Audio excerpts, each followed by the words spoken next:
কারণ আল্লাহ পাক কিয়ামতের দিনে ধরবে, ওরে আমার বান্দারে, আমি আল্লাহ তোদেরকে আশরাফুল মাখলুকাত করলাম, আমি আল্লাহ তোদেরকে দুই হাত দিলাম, আমি আল্লাহ তোদেরকে দুই পা দিলাম। বান্দারে, এই হাত নিজের জমি জায়গার জন্য লড়লে, এই হাত তুই নিজের কাজ কারবার করলে, এই হাত বান্দারে নিজের জন্য সব কিছুই করলে, কিন্তু আমি আল্লাহ, আমি যে তোদেরকে দিয়েছিলাম আমার জন্য কি করেছে বল। এ যুবকেরা তরুণেরা, আল্লাহ পাক আমাকে আপনাকে ছেড়ে দিয়েছে, এর মানে ছাড় দিয়েছে, এর মানে কিন্তু ছেড়ে দেয়নি। আল্লাহ পাক তোমার আমার কাছে একটা দিন কিন্তু সব হিসাব নেবে, যে দিনটা হলো সুম্মান বেগাও খোরা ফাইজা হুম কিয়ামুন ইয়ানজিরুন, যে দিনটা হলো ময়দানে মাশর, ওই দিনটা তো কঠিন দিন হবে, যে দিনেতে বাপ ছেলে হবে না, ছেলে বাপের হবে না, মা মেয়ের হবে না, মেয়ে মায়ের হবে না, কেউ কারো হবে না। আল্লাহ রাসূল সাহাবাদেরকে জানিয়েছে যে ময়দানে মাশরে এমন কোন মানুষ নাই যাকে আল্লাহ ওই মাঠে উঠাবে না, সবাইকে ওই জায়গায় উঠাতে হবে যে ময়দানে মাশরটা কানা মিকদারু 50,000 সানাতে, 50,000 বছর একটা দিন হবে। ওই দিনেতে তোমাকে আমাকে সবাইকে দাঁড়াতে হবে, ওই দিনেতে আল্লাহ তোমার আমার কাছে হিসাবটা নেবে। আপনাদের মহল্লা আল্লাহর কাছে জবাব দিতে হবে। তাহলে এই জন্য আমাদের সকলকে সেই দিনের জন্য প্রস্তুত হতে পেরেছি। আমাদের দুটো হাত, দুটো পা, দুটো চোখ, দুটো কান, এগুলো তো আল্লাহ দিয়েছে, এর হিসাব নেবে না। এত কঠিন দিন হবে, একটা দিন হবে দুনিয়ায় 50,000 বছর যত দিন হয়, একটা দিন অত লম্বা হবে। আল্লাহর ক্ষমতা আছে না? সেই দিনে আমাদের এটা তো ভাবতে হবে। আমরা দুনিয়ার লোভ লালসায়, দুনিয়ার ধোঁকায়, দুনিয়ার কিছু লোকের খুশির জন্য আমরা নিজেদের সব কিছুকে আস্তে আস্তে ত্যাগ করে ফেললাম। আল্লাহ নবী সাহাবা হুজুরকে আরো জানিয়েছেন, এমা সাহাবারা বাবারা শুনে দাও, আমি রাসূলুল্লাহ জানিয়ে দে, ওই কিয়ামতের দিন এত কঠিন দিন হবে, যে দিনেতে এমন বাপ পাওয়া যাবে নিজের ছেলেকে জমিনে শুইয়ে দিয়ে তার বুকের উপরে পা দিয়ে দাঁড়িয়ে যাবে। ওই কিয়ামতের দিনে এমন মা পাওয়া যাবে নিজের মেয়েকে জমিনে শুইয়ে দিয়ে তার বুকের উপরে পা দিয়ে দাঁড়িয়ে যাবে। ওই কিয়ামতের দিনে এমনও ছেলে মেয়ে পাওয়া যাবে জনম দাদা বাপ, জনম দুঃখিনী মা, তাদের বুকের উপরে পা দিয়ে এমন করে তারা দাঁড়িয়ে যাবে। এ নজওয়ানেরা, এই কথা শুনে আল্লাহ নবী সাহাবা হুজুররা কাঁদতে লাগলেন, ইয়া রাসূলুল্লাহ হাবিবাল্লাহ, ময়দানে মাশরে এমনটা কেন হবে? আল্লাহ নবী জানিয়ে দিলেন, মাতার এক ইখতিলাফ, এক হাত উপরে আল্লাহ সূর্যকে নামিয়ে দেবে, এই সূর্যের তাপেতে লোহা যেমন পুড়ে পুড়ে লাল হয়ে যায়, এই সূর্যের তাপেতে জমিনটা পুড়ে পুড়ে লাল হয়ে যাবে, ওই জমিনে কেউ দাঁড়াতে পারবে না, যার উপরে যার জোর চলবে তাকে জমিনে শুইয়ে দিয়ে তার বুকের উপরে পা দিয়ে দাঁড়িয়ে যাবে। আমার আব্বা মায়েরা বোনেরা, এই দিনে তোমার আমার কি হবে উপায়? একটুখানি চিন্তা করে আগামী দিন ভেবে ভেবে চলতে হবে। কৈফিয়ত নেবে না? কেন বানালো আর কি করলাম? সারা জীবনটাই তো কেটে গেল ইসলাম বিদ্বেষীদের সাথে।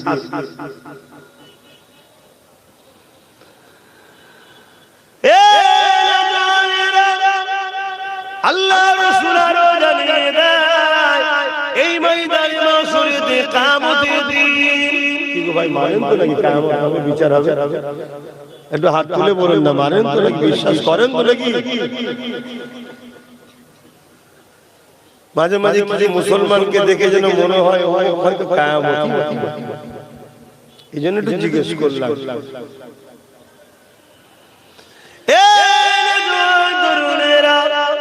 আল্লাহর কোরআন জানাচ্ছে যাও আখাতিনু আখিয়া লাইসা ইয়াখাতিয়া কাযিবা কিয়ামত অবশ্যই হবে যার মধ্যে কোনো সন্দেহ নাই মিথ্যা নাই আল্লাহর কোরআন তার ঘোষণা দিয়ে দিয়েছে এই যুবকেরা তরুণেরা এই ময়দানে মাশরুর এত ভয়ানক হবে আল্লাহ নবী সাহাবাদেরকে জানিয়েছে এই ময়দানে মাশরুরে আল্লাহ পাক হযরত জিবরাইল আলাইহিস সালামকে বলবে হে আমার জাহান্নামকে নিয়ে এসে আমার আরশের পাশে মেরে দাও হযরত জিবরাইল আলাইহিস সালাম চলে যাবে সাথে করে ৭০,০০০ জিনজিল দিয়ে জাহান্নামকে বাঁধা হবে কত জিনজিল ৭০,০০০ জিনজিল দিয়ে জাহান্নামকে বাঁধবে এক একটা জিনজিলে ৭০,০০০ করে ফেরেশতা ধরে রাখবে তথাপিও জাহান্নামকে ধরে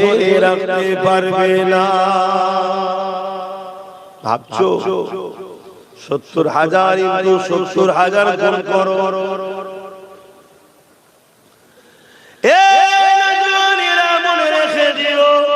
তুমি আমি মায়ের পেট থেকে যখন এসেছিলাম তোমার আমার জবানে কথা ছিল না গো তোমার আমার কানে শোনার শক্তি ছিল না গো তোমার আমার চোখে রোশনি সেই মতো ছিল না গো তোমার আমার হাতে পায়ে কোনো জোর ছিল না গো কে তোমাকে জমিনের উপরে আস্তে আস্তে বড় করলো কে তোমাকে জমিনের উপরে আস্তে আস্তে ক্ষমতা দিল কে তোমাকে জমিনের উপরে এই জবানে কথা দিল কে তোমাকে জমিনের উপরে এই দুই চোখে রোশনি দিল কে তোমাকে জমিনের উপরে আজও বাঁচিয়ে রেখেছে এখন একটু ভেবে ভেবে চলো দুনিয়া জমিনে হালকা বয়সে অন্যায় হয়ে যায় দুনিয়া জমিনে হালকা বয়সে ভুল হয়ে যায় আমার আল্লাহ পাক কোথায় বলতে লেগেছে লা তাখরাতু মির রাহমাতিল্লাহ বান্দারে আমার রহমত থেকে নিরাশ হয়ে যাস না বান্দা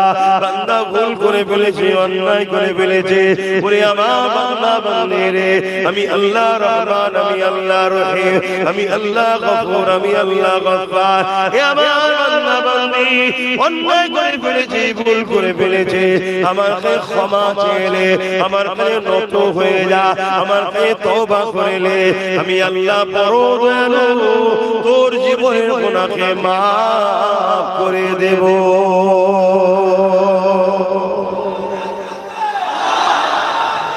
আল্লাহ আল্লাহ জিন্দাবাদ কিন্তু গুনাহ তো মাফ আছে আল্লাহ ও রাসূলের বিরুদ্ধে গেলে মাফ আছে কিন্তু আমার কওম তো আল্লাহ ও রাসূলের বিরুদ্ধে চলে যাচ্ছে দুনিয়া সামান্য পদ দুনিয়া সামান্য লোভ দুনিয়া সামান্য অর্থ দুনিয়ার বেঈমান জালিম চোর গুন্ডা ডাকাত নেতা নেত্রীকে খুশি করার জন্য আমার কওম ইসলামের দুশমন তোমরা কি তাদের দলভুক্ত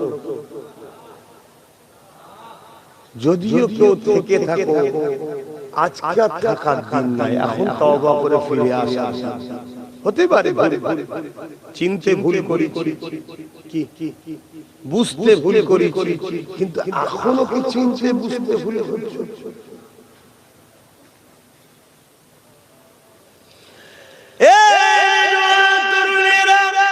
আলোচনা কেমন শোনেন বারবার বলি ৮ বছর ধরে আপনারাই সাক্ষী রয়েছেন বুঝিয়েছি ওয়াকাব আমাদের সম্পদ নিজেদের গাফলতির জন্য ছিন্ন চলে যাচ্ছে, কয়েক লক্ষ মিলিয়ন কোটি টাকার সম্পদ আজ তোমার আমার হাত থেকে ফসকে যাচ্ছে, অথচ তুমি আমি সামান্য ভিক্ষার জন্য ইঁদুরে উদরে ঘুরে বেড়াতে লেগেছে, 8 বছর ধরে বোঝাতে লেগেছে, আজ একবার বোঝাতে লেগেছে। এ নবীর উম্মত উম্মতেরা, ওই জাহান্নামকে যখন বেঁধে নিয়ে আসা হবে, জাহান্নামের গর্জনেতে এই জমিনে ময়দানে মাশরেতে মানব অজ্ঞান চৈতন্য হয়ে পড়ে যাবে।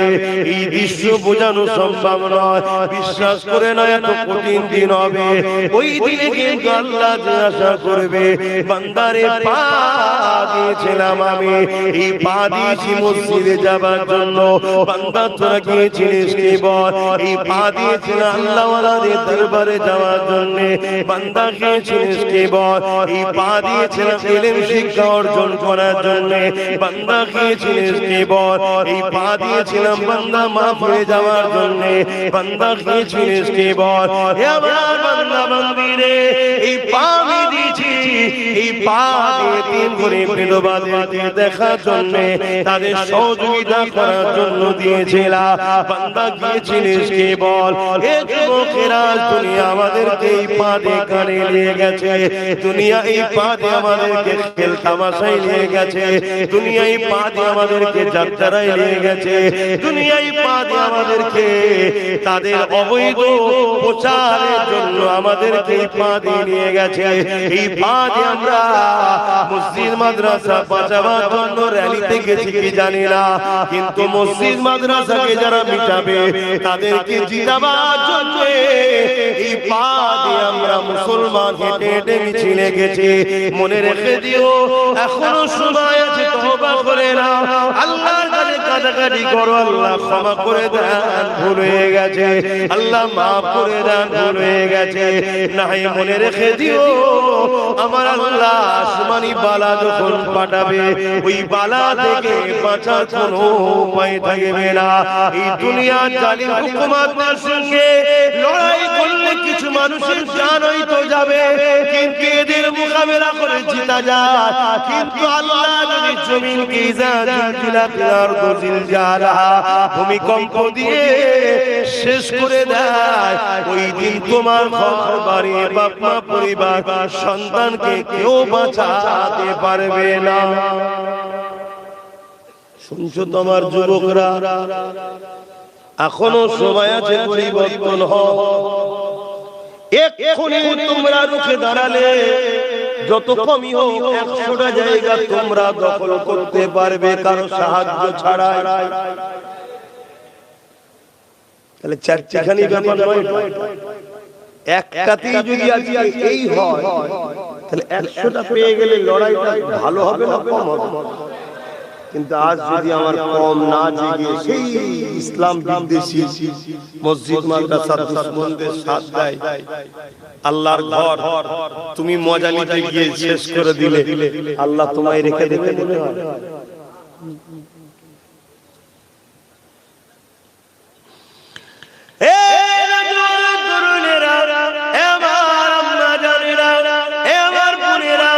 সামান্য ভিক্ষার জন্য আজ তুমি আমি দুনিয়াতেও তো বেউসুদি হচ্ছে, লাঞ্ছিত হচ্ছে, অপমানিত হচ্ছে, গোলামের জিন্দেগি পেয়ে গেছে, আর পরকালটাও অন্ধকার হয়ে যাচ্ছে। বিশেষ করে আমার মা বোনেদের বলবো, আম্মা সামান্য ভিক্ষা নিয়ে আল্লাহ বিদ্বেষী নবী বিদ্বেষীদের সাথ দেবেন না। এই জায়গায় যেন আমায় ভুল বুঝবেন না। কেউ যদি হিন্দু হয় তার উপর আমার কোনো রাগ নেই, আদিবাসী, সাঁওতাল, বাল্টি সবাই আমাদের ভাই বোন, বাপ আদম মা হওয়ার ছেলে মেয়ে, জানেন? সেই ইসলাম মানে সে জবাব দেবে, ভুল করলো কি ঠিক করলো তার জবাব সে দেবে। কেউ আদিবাসী সে ভুল করছে কি ঠিক করছে তার জবাব স্রষ্টার কাছে সে দেবে। কিন্তু সে ইসলাম মানে আমি আমার ধর্মের বিরোধীও করে না, তার সাথে আমি উঠাবসা করতে পারি না। কিন্তু কেউ যদি ইসলামের বিরোধী করে, সে যে মুসলমানও দাবি করে, তার সাথে মিশে যাবে। আমার আম্মা বোনেদেরকে বলি, এত সহজে ইসলাম আমি আপনি পাইনি। ইতিহাসের পাতা সাক্ষী দিচ্ছে, দেখো আমার রাসূলুল্লাহর কলিজার টুকরে খাতুনে জান্নাত ফাতেমা জাহরা রাদিয়াল্লাহু তাআলা আনহা, তিনার সংসারের দিকে একটু চলো, একটু তিনার সংসার নিয়ে আলোচনা করি। কি গো, অসুবিধা হবে না? কেন এখন আমার মা বোনেরা কি করছে তুই জানা? অথচ প্রত্যেকের স্বপ্ন জান্নাত যাবে, আর কিন্তু প্রত্যেকেই কম বেশি দাঁড়িয়ে আছে জাহান্নামের রাস্তায়, আর শখ করছে জান্নাত যাবে। উঠেছে বোম্বাই ট্রেনে আর শখ করছে দিল্লি যাবে। এই জীবনে হবে? তাহলে আপনার বোম্বাই যাওয়ার জন্য সকালে বোম্বাই ট্রেন ধরতে হবে নাকি? জান্নাত যদি যেতে চান, মা বোনদের মতো আম্মাজান আয়েশা হুজুর, আম্মাজান ফাতেমা হুজুর তো অনুসরণ করতে হবে। আজকে এই যে মুরব্বী বাপেরা রয়েছে, আমার মায়েরা বা আব্বারা রয়েছে, ইনাদেরকে খুঁজলেন, ইনাদের ভাই বোন 7 জন 8 জন করে সব বলে। কজন ভাই ভাই? 8 জন। বলুন আলহামদুলিল্লাহ, জোরে বলুন। ভাই খাবার নেই, কিচ্ছু ভাই খাবার নেই আব্বা। যারা বলছে 2 জন ছাড়া হবে না, তাদেরও 7-8 জন। যারা এখন ফতোয়া দিচ্ছে 2 জন ছাড়া চলবে না, তাদেরও 7-8টা করে। মোদি হোক আর যোগী হোক, খোঁজলে দেখেন কত বছর ধরে নাকি। তবে আইনটা আগে করলেই বেটাগুলো হতনি ভালোই হবে। তো যাক, আমি ওইদিকে যাচ্ছি। এই যে 7টা 8টা করে কোনদিন বাপ মা না খেয়ে মানুষ করেছে কি খোঁজলাম? আর এখনো যদি যুবকদের সাথে সুদ কাটানো হয়, আমার তো মনে হয় যুবক হয়তো প্রথমে একটু বেশি জোরে ছুটবে, কিছু দূর যাওয়ার পর কোমরে হাত দিয়ে ওপর হয়ে হাঁপাবে। মুরব্বি কিন্তু করে চলতেই থাকে, কেন যা খেয়েছে অরিজিনাল খেয়েছে। আর আমরা মোসাম্মি খাচ্ছি কিন্তু ভ্যাকসিন দিয়া। এই যে এখন ভ্যাকসিন যারা নিয়েছে, তারা আরেক টেনশনের মধ্যে এখন পড়ে গেছে। কি বলছে নাকি ভ্যাকসিন ফল্ট করে গন্ডগোল হয়ে গেছে। এসব বিজনেস, এগুলো কি বিজনেস? তাম পৃথিবী জুড়ে 700 থেকে 800 কোটি মানুষ আছে, কম বেশি 700 থেকে 800 কোটি মানুষ আছে। মাথা পিছু 100 টাকা করে ধরুন, তাহলে কত লক্ষ কোটি হচ্ছে বলেন? বলে বিজনেস। একটা বিমারকে দেখিয়ে, একটা ভয় দেখিয়ে পুরো পৃথিবীতে বড় বড় বিজনেস মাফিয়া আছে, স্বাস্থ্য দপ্তরে তারা বিজনেস করে। কথা বুঝা আসছে? উপরন্তু ভ্যাকসিনে যাদের যাদের দিয়েছে ভালো মন্দ সাইজ করেছে, এমন কিছু গন্ডগোল করে দিয়েছে, সব সমস্যা হচ্ছে।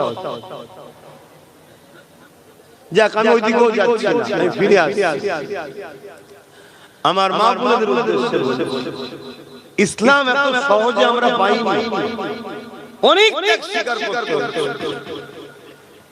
আল্লাহ নবী একদিন বললেন, বাবারা কে আছো বাবা, ইসলামের জন্য মাল দাও বাবা, কেননা গোপনে জালিমরা সংগঠিত হয়েছে ইসলামের উপরে আঘাত করবে বলে। কে আছো বাবা, মাল দাও বাবা, তাদের মোকাবেলায় প্রস্তুত আমাদেরকে নিতে হবে।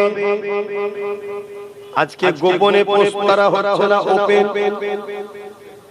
আজকে ইসলামের উপরে হামলা করবে যারা যারা গোপনে আছে না, ওপেন। তাও আমাদের ঘুম ভাঙছে। এই আজকেই দেখছিলাম এই ভারতবর্ষ বক্তব্য দিতে দিতে বলছে মুসলমানদের 10টা মেয়েকে উদ্ধার করে নিয়ে আসো, চাকরি দেওয়া হবে। শুনছেন? গত কয়েকদিন আগে ব্রিকেটে ওই কি বিক্রি করছিল মাল না, এখন মুসলমানকে মালবে যে সঙ্গে সঙ্গে তার প্রমোশন হবে। এটার মহল তৈরি করা হচ্ছে। অতএব আগামী দিন মুসলমানকে মারবে যে সে এমএলএ এমপি টিকিট পাবে, কম্পিটিশন চলবে তোমাকে মারার জন্য। তোমার হুঁশ নাই কি? আমি কি বুঝাচ্ছি শুনছো? আমি গল্প বলছি তো নাকি? তোমাদের সঙ্গে খেলা করছি নাকি? এই যে রাজস্থানে একজন আফরাজুলকে মেরে দিল না, তারপরে সে এমএলএ টিকিট পেয়েছিল, মনে পড়ছে? দেখো, খেয়াল করো। এই কম্পিটিশন আমার বাংলাতেও চলে এসেছে। কি কম্পিটিশন? মুসলমানকে যে মারবে তার দিদি নামকে আসতে চক্ষু লজ্জাটা জেল না দিলে আমাদেরকে যারা বোকা বানিয়ে ভোট দেয় সেকুলার সেজে, তাহলে আমরা তাদেরকে চিনে যাব। তাই তারা যাতে আমাদেরকে বোকা বানাতে পারে, হালকা কেস দেবে, হালকা কেস দেবে। ধরতে যতটা না তাড়াতাড়ি করেছে, জামিন হতে আরো তাড়াতাড়ি বেরিয়ে পড়বে। যেই বেরিয়ে পড়বে আবার তাকে নিয়ে গিয়ে ফুলের মালা দেবে আরেকজন লোকেরা, দিয়ে তাকে হিরো বানিয়ে দেওয়া হবে। এইটা সোশ্যাল মিডিয়ায় ছড়ানো হবে। এইটা দেখে দেখে সমাজের আরেক শ্রেণীর লোকের মধ্যে জাগবে, ওই মুসলমানকে মারবি তো আমারও ফটো উঠলো, জেল কি আছে, যাব সকালবেলা দুপুরে চলে আসবো। তো দাদাও আমার, দিদিও আমার, নেতাও আমার, নেত্রী আমার, পুলিশও আমার, সব আমার, কোর্টও আমার, জজও আমার, কোনো টেনশন নেই। মার মার মার। আগামী দিন এই প্ল্যান হচ্ছে তোমাদের জন্য। কথা কিছু বুঝা, কিন্তু তোমাদের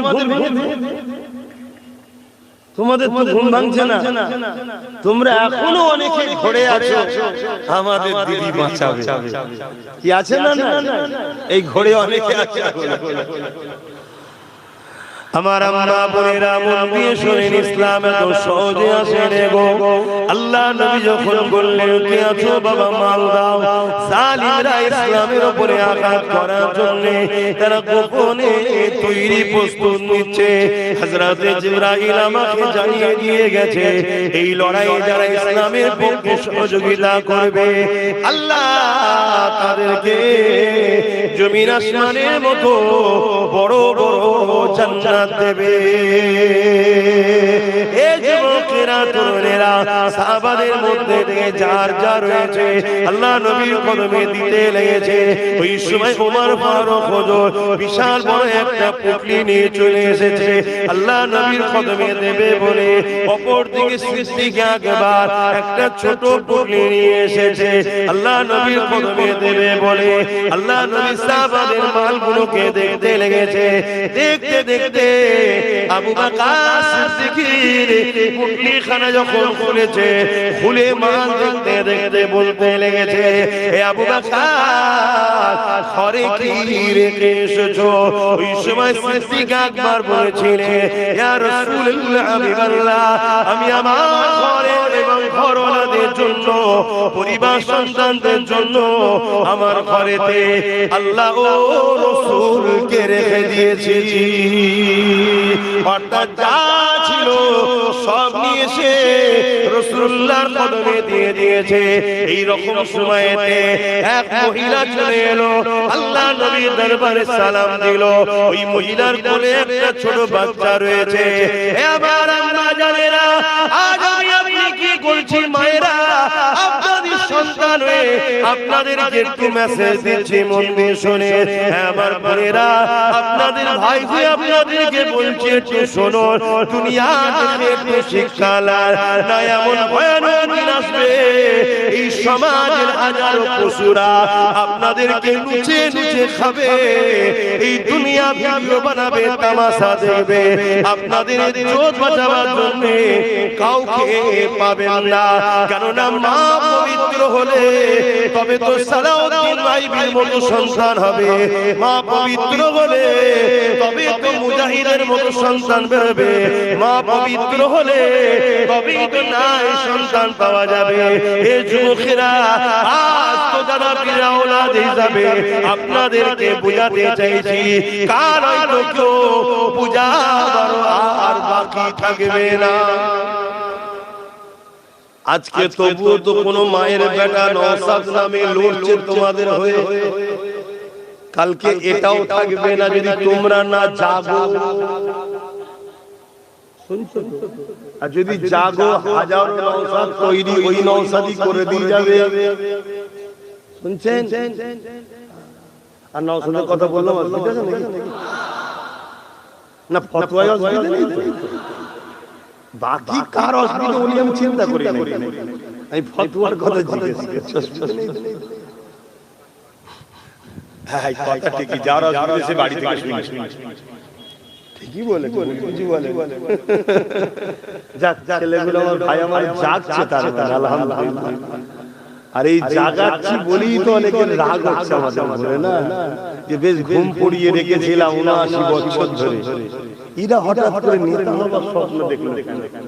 এতদিন ছিল আমাদের কর্মচারী, কখনো এই কোম্পানিতে, কখনো এই কোম্পানিতে, কখনো ও কোম্পানিতে কর্মচারী কি হঠাৎ করে এরা বলছে না ভাগ দিতে হবে, মালিক হবো, চেয়ার আমারও থাকবে, তাতে 10% হোক, কিন্তু আমি মালিক হব। এই স্বপ্ন হঠাৎ করে এদের মাথায় ঢোকালো কি? একটু আওয়াজ দেবেন কে ঢুকিয়েছে? তাহলে কম গাল আমায় খেতে হয় না, মনে রেখে দিয়ে। অবশ্য আমাকে পাই না তো, আমাদের সাথে আলামিনটাকে তুলে দেয়, মনে করো ওইটাই বুঝি, তুলার সাথে কবিতা পড়া শুরু করবে।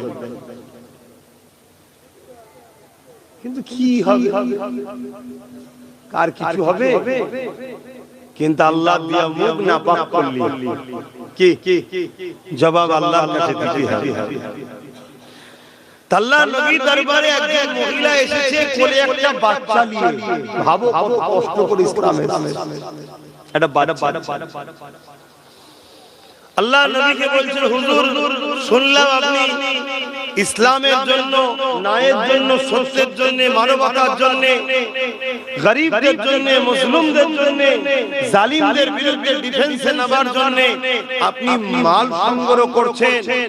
আল্লাহ নবী বললেন, জি হ্যাঁ সংগ্রহ করছি। তো হুজুর আমি কিছু শরীক হতে এসেছি, কি দেবে? হুজুর আমার এই বাচ্চাটাকে দেবো। জোরে বলুন সুবহানাল্লাহ। মা শোনেন, আর আজকের মায়েরা কি বলছে? যাসনি, আব্বাস সিদ্দিকীর সঙ্গে যাসনি, জেল হয়ে যাবে, কেস হয়ে যাবে, কি বলছে না বলেন, কাজ বন্ধ হয়ে যাবে। মা কিয়ামতের দিন ওই ছেলেই জাহান্নামের কারণ হবে না তো তোমার? কি বলছি শুনছেন তো? কিয়ামতের দিন ওই ছেলের কারণে তোমার জাহান্নাম যাওয়া হবে না তো? কেন কিয়ামতের দিন অনেক বাপ মা জাহান্নামে যাবে, নিজে ভালো ভালো করেছে, কিন্তু বীজখানে ছেলে এসে দাঁড়িয়ে যাবে, আল্লাহ আমি পাপ করার পিছনে আমার বাপ মার হাত রয়েছে, আমার বাপ মাকে ন্যায়ের পথে যেতে দিত না, ন্যায় কাজ করতে দিত না, আল্লাহ আমি একা কেন যাব? এদেরকেও আমার সাথে দেন। আল্লাহ বলবে, ফেরেশতা আমার বান্দা সত্য বলছে, ওই সন্তানের সাথে তার বাপ মাকেও জাহান্নামে যাবে। শুনছেন? অথচ ইতিহাসের পাতায় আমরা দেখেছি, আপনারাও শুনেছেন, বদরের ময়দানে যখন সাহাবারা চলে যায়, ওই সময় আমার রাসূলুল্লাহ দুটো ছোট ছোট সাহাবা, একজনের নাম মাস আর একজনের নাম মুআজ, এই দুই ভাই পরে এসেছে, এসে আম্মাকে জিজ্ঞাসা করতে লেগেছে, আম্মা মদিনা নববী শরীফের মসজিদে আল্লাহ নবীকে দেখতে পেলাম না, এবং নবী পাকের যুবক সাহাবাদেরকে দেখতে পেলাম না, আম্মা জান কোটি কত মুরব্বি সাহাবারা মদিনা নববী শরীফে রয়েছে, আম্মা জান আল্লাহ নবী কোথায় গেছে আপনি কি বলতে পারবেন? আমার রাসূলুল্লাহ সাহাবারা কোথায় গেছে আপনি কি বলতে পারবেন? ওই সময় মা চোখ ভরা পানি নিয়ে বলছে, বাবা ছেলে রে, ওই সন্ত্রাস জালিম আবু জেহেল যে মক্কা জমিন আল্লাহ নবীকে কত জুলুম করেছে, মক্কা ছেড়ে দিয়ে নবী আমার ইয়াসরিবে চলে এসেছিল, কিন্তু মক্কা থেকে আবু জেহেল 1000 সৈন্য নিয়ে মদিনার উপরে হামলা করবে বলে আগে এসেছে।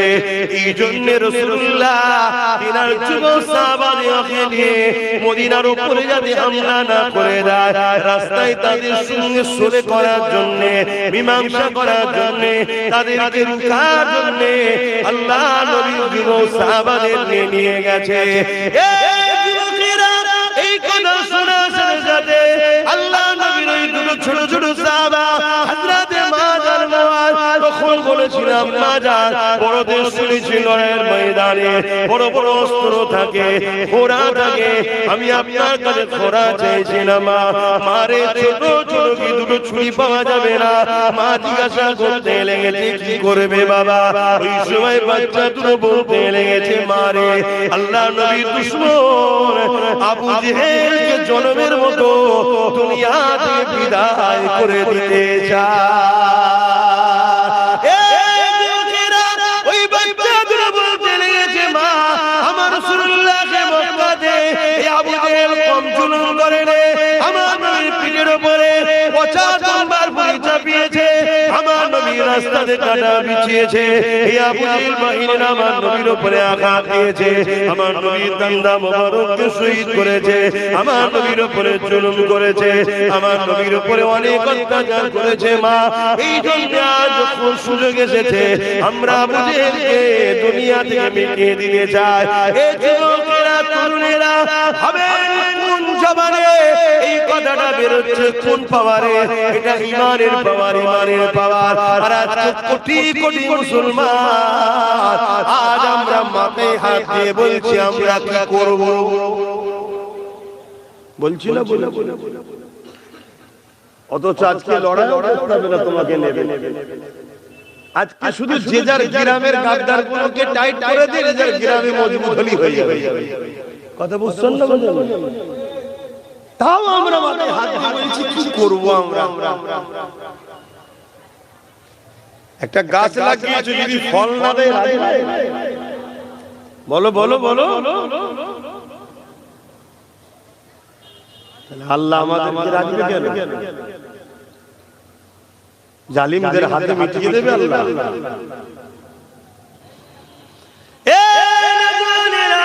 তোমার আমার মায়ের মতো সেই সাবিয়া ছিলেন না গো। আল্লাহ নবীর ওই সাবিয়া মহিলা সাবিয়াটা যখন নিজের বাচ্চা দুটো সন্তানের মুখ থেকে আল্লাহ নবীর প্রেমের কথাটা শুনলো, ওই সময় নবী পাক সাবিয়াটা বলতে লাগলে বাবা ছেলে রে আজ মা হয়ে নিজেকে বড় ধন্য লাগছে যে এমন দুটো সন্তানকে পেতে ধরেছিলা, যে সন্তান আল্লাহ নবীর জন্য নিজের জানকে ঝুঁকিতে লাগাতে চেয়েছে। লড়াইয়ের ময়দান তো আর খেলা করার ময়দান নয়। বাবা ছেলে যাও, বাবা চলে যাও বড় গর্বিত মা হিসাবে, যাও বাবা চলে যাও, চলে যাও রাসূলুল্লাহ দুশমনের বিরুদ্ধে লড়াই করতে চলে যাও বাবা। ওই বাচ্চা দুটো বেরিয়ে পড়লো, লড়াইয়ের ময়দানে গিয়ে চাচাকে জিজ্ঞাসা করতে লেগেছে চাচা আবু জেহেল কোনটা, আবু জেহেল কোনটা? চাচা দূর থেকে দেখাতে লেগেছে ওই যে সাদা ঘোড়ার পিঠে উঠে রয়েছে ওটা হলো আবু জেহেল, যে কিনা তার ঘোড়ার পিঠে বসে রয়েছে লোহার গ্রেস গায়ে দিয়ে এমন করে নিজেকে নিরাপদে রেখেছে। এই বাচ্চা দুটো সুযোগ খুঁজতে লেগেছে, চারিদিকে ঘোড়া ধরতে লেগেছে। এই বাচ্চা দুটো সুযোগ খুঁজতে খুঁজতে কোনোভাবে যখন পারছে না, কেন আবু জেহেল ঘোড়া থেকে নামছে না, বাচ্চা দুটোর মাথার মধ্যে বুদ্ধি এসে গেল। ঘোড়ার পায়েতেই ছোট ছুরির আঘাত দিয়েছে, ঘোড়া জমিনে যে লুটিয়ে গেছে, আবু জেহেল যে জমিনের উপরে পড়ে গেছে তার উপরে আঘাত দিয়ে শুরু করেছে, আঘাতের উপরে আঘাত দিতে লেগেছে। আবু জেহেলের ছেলে দেখতে পেয়ে গেছে, আগে এসে তরোয়ারের আঘাত দিয়েছে। এই দুই বাচ্চার মধ্যে থেকে একজনের হাতটা কেটে জমিনে পড়ে গেছে, কিন্তু এইদিকে অন্য সাহাবারা দিয়ে এসে ওই বাচ্চা দুটোকে সাইডে সরিয়ে দিয়েছে। অনেক বড় কথা, লড়াই শেষ হয়ে গেল, আবু জেহেল জনমের মতো জাহান্নামে চলে গেল। আল্লাহ নবী সাহাবাদের নিয়ে বসে আলোচনা করতে লেগেছে। এই দুই বাচ্চা তারা অনেকটা ক্ষত বিক্ষত হয়ে রয়েছে, তার মধ্যে থেকে এক ভাইয়ের হাতটা পর্যন্ত কেটে গেছে। এই অবস্থায় দাঁড়িয়ে হাত কেটে গেছে, ওই যন্ত্রণার কথা খেয়াল করেনি। বাচ্চা দুটো আগিয়েছে, দুই ভাইয়ের মধ্যে কম্পিটিশন শুরু হয়েছে। এক ভাই বলতে লেগেছে ইয়া রাসূলুল্লাহ হাবিবাল্লাহ আপনার দুশমনকে আমি মেরেছি। আর একজন বলতে লেগেছে ইয়া রাসূলুল্লাহ হাবিবাল্লাহ আপনার দুশমনকে আমি মেরেছি। এই কম্পিটিশন হতে লেগেছে।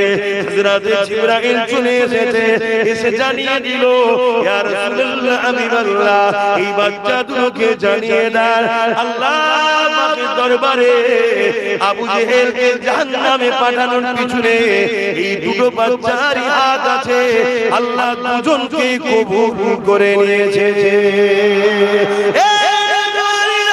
আল্লাহ নবীর নজরটা পড়লো ওই বাচ্চা ছেলের হাতের দিকে, যার হাতটা কাটা রয়েছে। ওই বাচ্চাকে বলতে লাগলো, বাবা কি হয়েছে? হুজুর আমার হাতের উপরে আঘাত করেছে, হাত আমার কেটে গেছে। আল্লাহ নবী সাহাবাদেরকে বললে, যাও বাচ্চাটা হাতকে খুঁজে নিয়ে আসো। হাত থেকে খুঁজে নিয়ে এসে ওই হাতের গোড়ায় হাত লাগিয়ে দিয়ে আল্লাহ নবী হাতটা বুলিয়ে দিল। আরে সার্জারি তো 150 বছর হয়েছে। আমিন আল্লাহর হাত বুলানোর সাথে সাথে আমার আল্লাহ হাতকে চূড়া লাগিয়ে দিয়েছে। আরো জোরে বলুন সুবহান।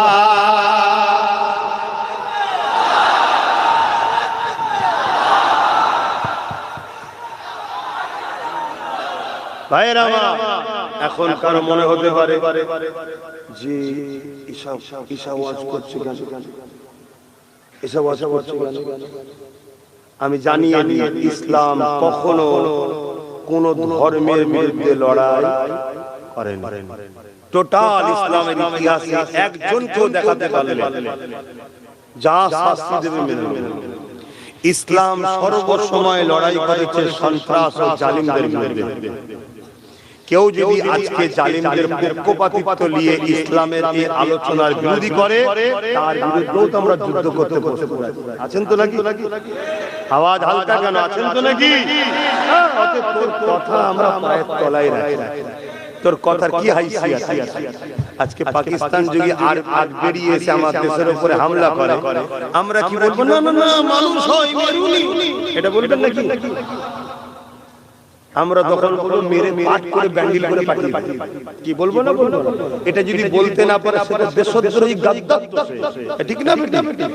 তাহলে দেশের জন্য দেশের বিদ্বেষী যে হবে তার বিরুদ্ধে লড়াই করা যেমন দায়িত্ব, তেমন মানবতাকে বাঁচাবার জন্য মানবতা বিরোধী যারা হবে তাদের বিরুদ্ধে লড়াই করার দায়িত্ব আছে না? সেদিন লড়াই হয়েছে মানবতাকে বাঁচাবার জন্য, ইনসাফকে বাঁচাবার জন্য, ইনসানিয়তকে বাঁচাবার জন্য। আবু জেহেল মক্কা থেকে 430 কিলোমিটার আগে সন্ত্রাসী করে মদিনার উপরে হামলা করার প্ল্যান করেছে। মদিনার নিজের রাষ্ট্র নবী বাঁচাবার জন্য প্রথমে সোলেতে এসেছিল, মীমাংসা এসেছিল। তারা যখন কোনোভাবে শুনলো না, হামলা চালিয়ে দিল, তখন রাসূল বললেন, বাবারা ডিফেন্স তো করতেই হবে। জোরে বলুন সুবহানাল্লাহ। আজ আমরা হাজারবার বুঝাচ্ছি, আসো মীমাংসায় আসো, মীমাংসায় আসো, মীমাংসায় আসো। আজকেও কেউ যদি মনে করে ক্ষমতার জোরে আছে, আবার আমাদেরকে বারবার হামলা করে, একবার ডিফেন্সে নামবই আমরা ইনশাআল্লাহ। কি নামতে হবে না? হবে না? যেদিন নামবো সেদিন আজকের ফেরাউনের আওলাদদের বুঝিয়ে দেব। যেদিন নামবো আজকের নমরুদের উত্তরসূরিদেরকে বুঝিয়ে দেব। যেদিন নামবো আজকের হতভাগা আকবরদের চেলা আকবরের গুণদের বুঝিয়ে দেব। যেমন আমার বাংলায় একটা আকবরের গুণ আছে, জানেন? সেদিন আকবর ক্ষমতার জোরে কোরআন মিটাবার জন্য দিলে ইলাহি লিখেছিল, দিনে ইলাহি। আর আজকে আকবরের গুণ লিখতে তো পারেনি, অত ক্ষমতা হয়তো নেই, কাল দেখাতেও পারে, জানি না। তার আগের ক্ষমতার দড়ি আমরা কেটে দেব ইনশাআল্লাহ।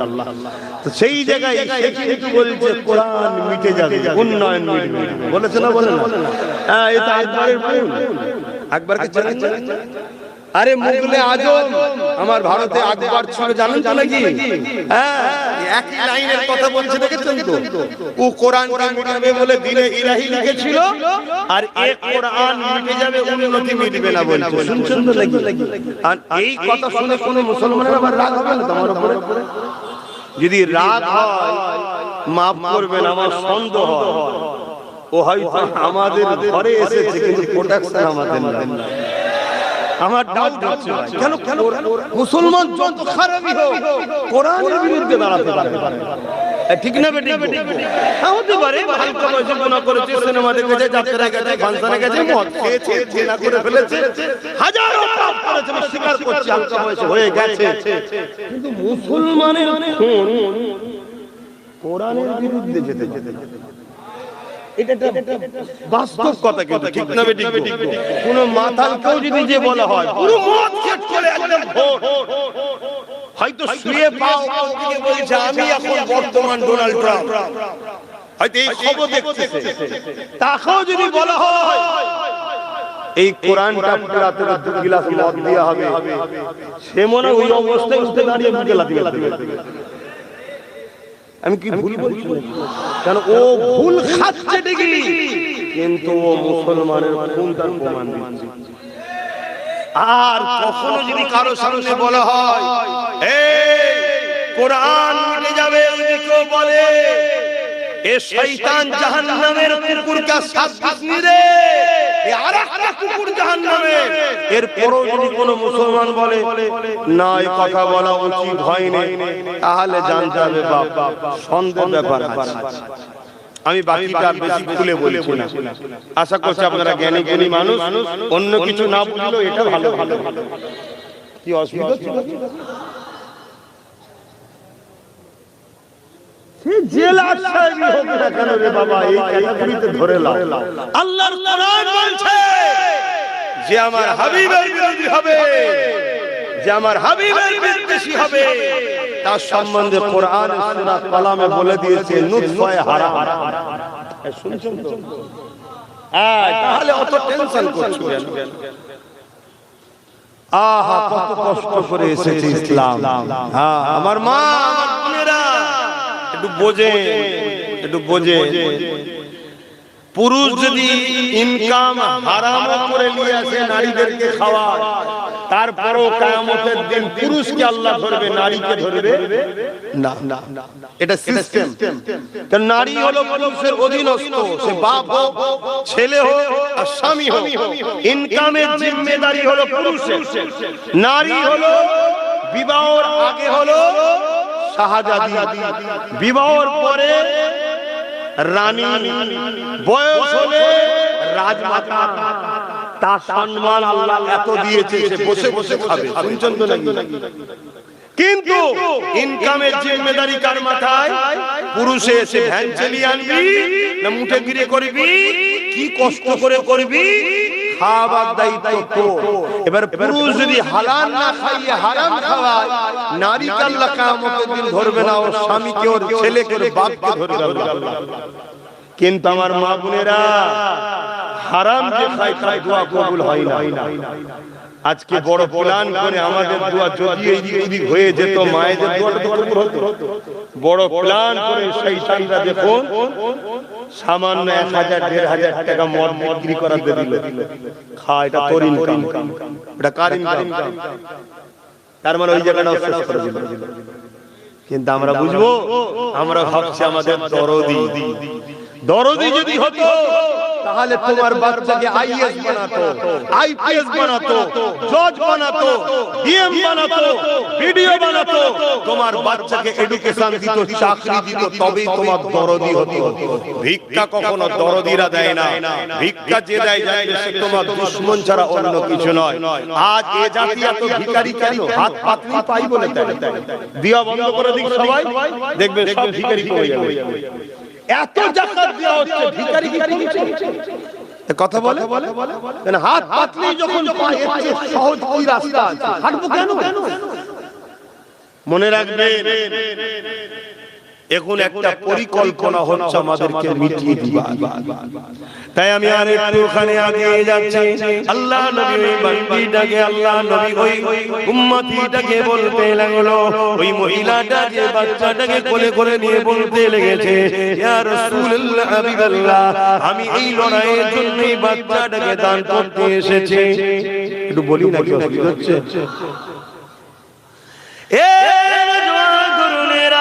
আল্লাহ নবী তখন বললেন, মা এই লড়াইয়ের ময়দানে এই বাচ্চাটাকে নিয়ে আমি কি করব মা? ওই মহিলা বলতে লেগেছে, ইয়া রাসূলুল্লাহ, হাবিবাল্লাহ, লড়াইয়ের ময়দানে ময়দানে আমার বাচ্চা হাঁটতে পারে না, আমার বাচ্চা তীর মারতে পারবে না, আমার বাচ্চা কোনো কাজে লাগবে না, ইয়া রাসূলুল্লাহ হাবিবাল্লাহ আমি জানি, তবে হুজুর এই বাচ্চাটাকে আমি আপনার কাছে দান করছি। আমার সাহাবা ভাইদের অনেকের ঢাল নাই বা আপনার সামনেতে যখন তীর মারবে আপনার দিকে এই বাচ্চাটাকে আপনি ঢাল হিসাবে ব্যবহার করবেন, ওই জালিমদের তীর আপনাকে না লেগে এই বাচ্চাকে লাগবে। ইয়া রাসূলুল্লাহ হাবিবাল্লাহ কাল কিয়ামতের ময়দানে আমি মা আল্লাহ পাকে শুকরিয়া আদায় করে বলবো, ও রব্বি আল্লাহ আপনি আমাকে একটা সন্তান দিয়েছিলেন, ওই সন্তানটা নাই সত্য ইনসাফের জন্য আপনার হাবিবের কাছে আমি ঢাল হিসাবে দিয়ে দিয়েছিলাম, এর উসিলায় আমি নাজাতের আশা রাখবো। আল্লাহ নবী বড় খুশি হলেন, বাচ্চাটাকে কোলে নিয়ে আদর করে ওই মাকে দিয়ে দিলেন, দিয়ে বলতে লাগলেন, মহিলা রে এই বাচ্চাটাকে লালন পালন করে বড় করো, আমি রাসূলুল্লাহ দোয়া করি এই বাচ্চা একদিন ইসলামের মুজাহিদ হবে। মা মায়ের প্রেম দেখিয়েছে, রাসূল রাহমাতাল লিল আলামিনের বৈশিষ্ট্য দেখিয়েছে। আর আজকে আমাদের মায়েরা কি করছে বলো? কেন সহজে আমরা ইসলাম পেয়েছি, সহজ আমাদের খেয়ালই আজকে চারিদিক দিয়ে ঝাঁপিয়ে পড়েছে ইসলামের উপরে আঘাত করা চলছে।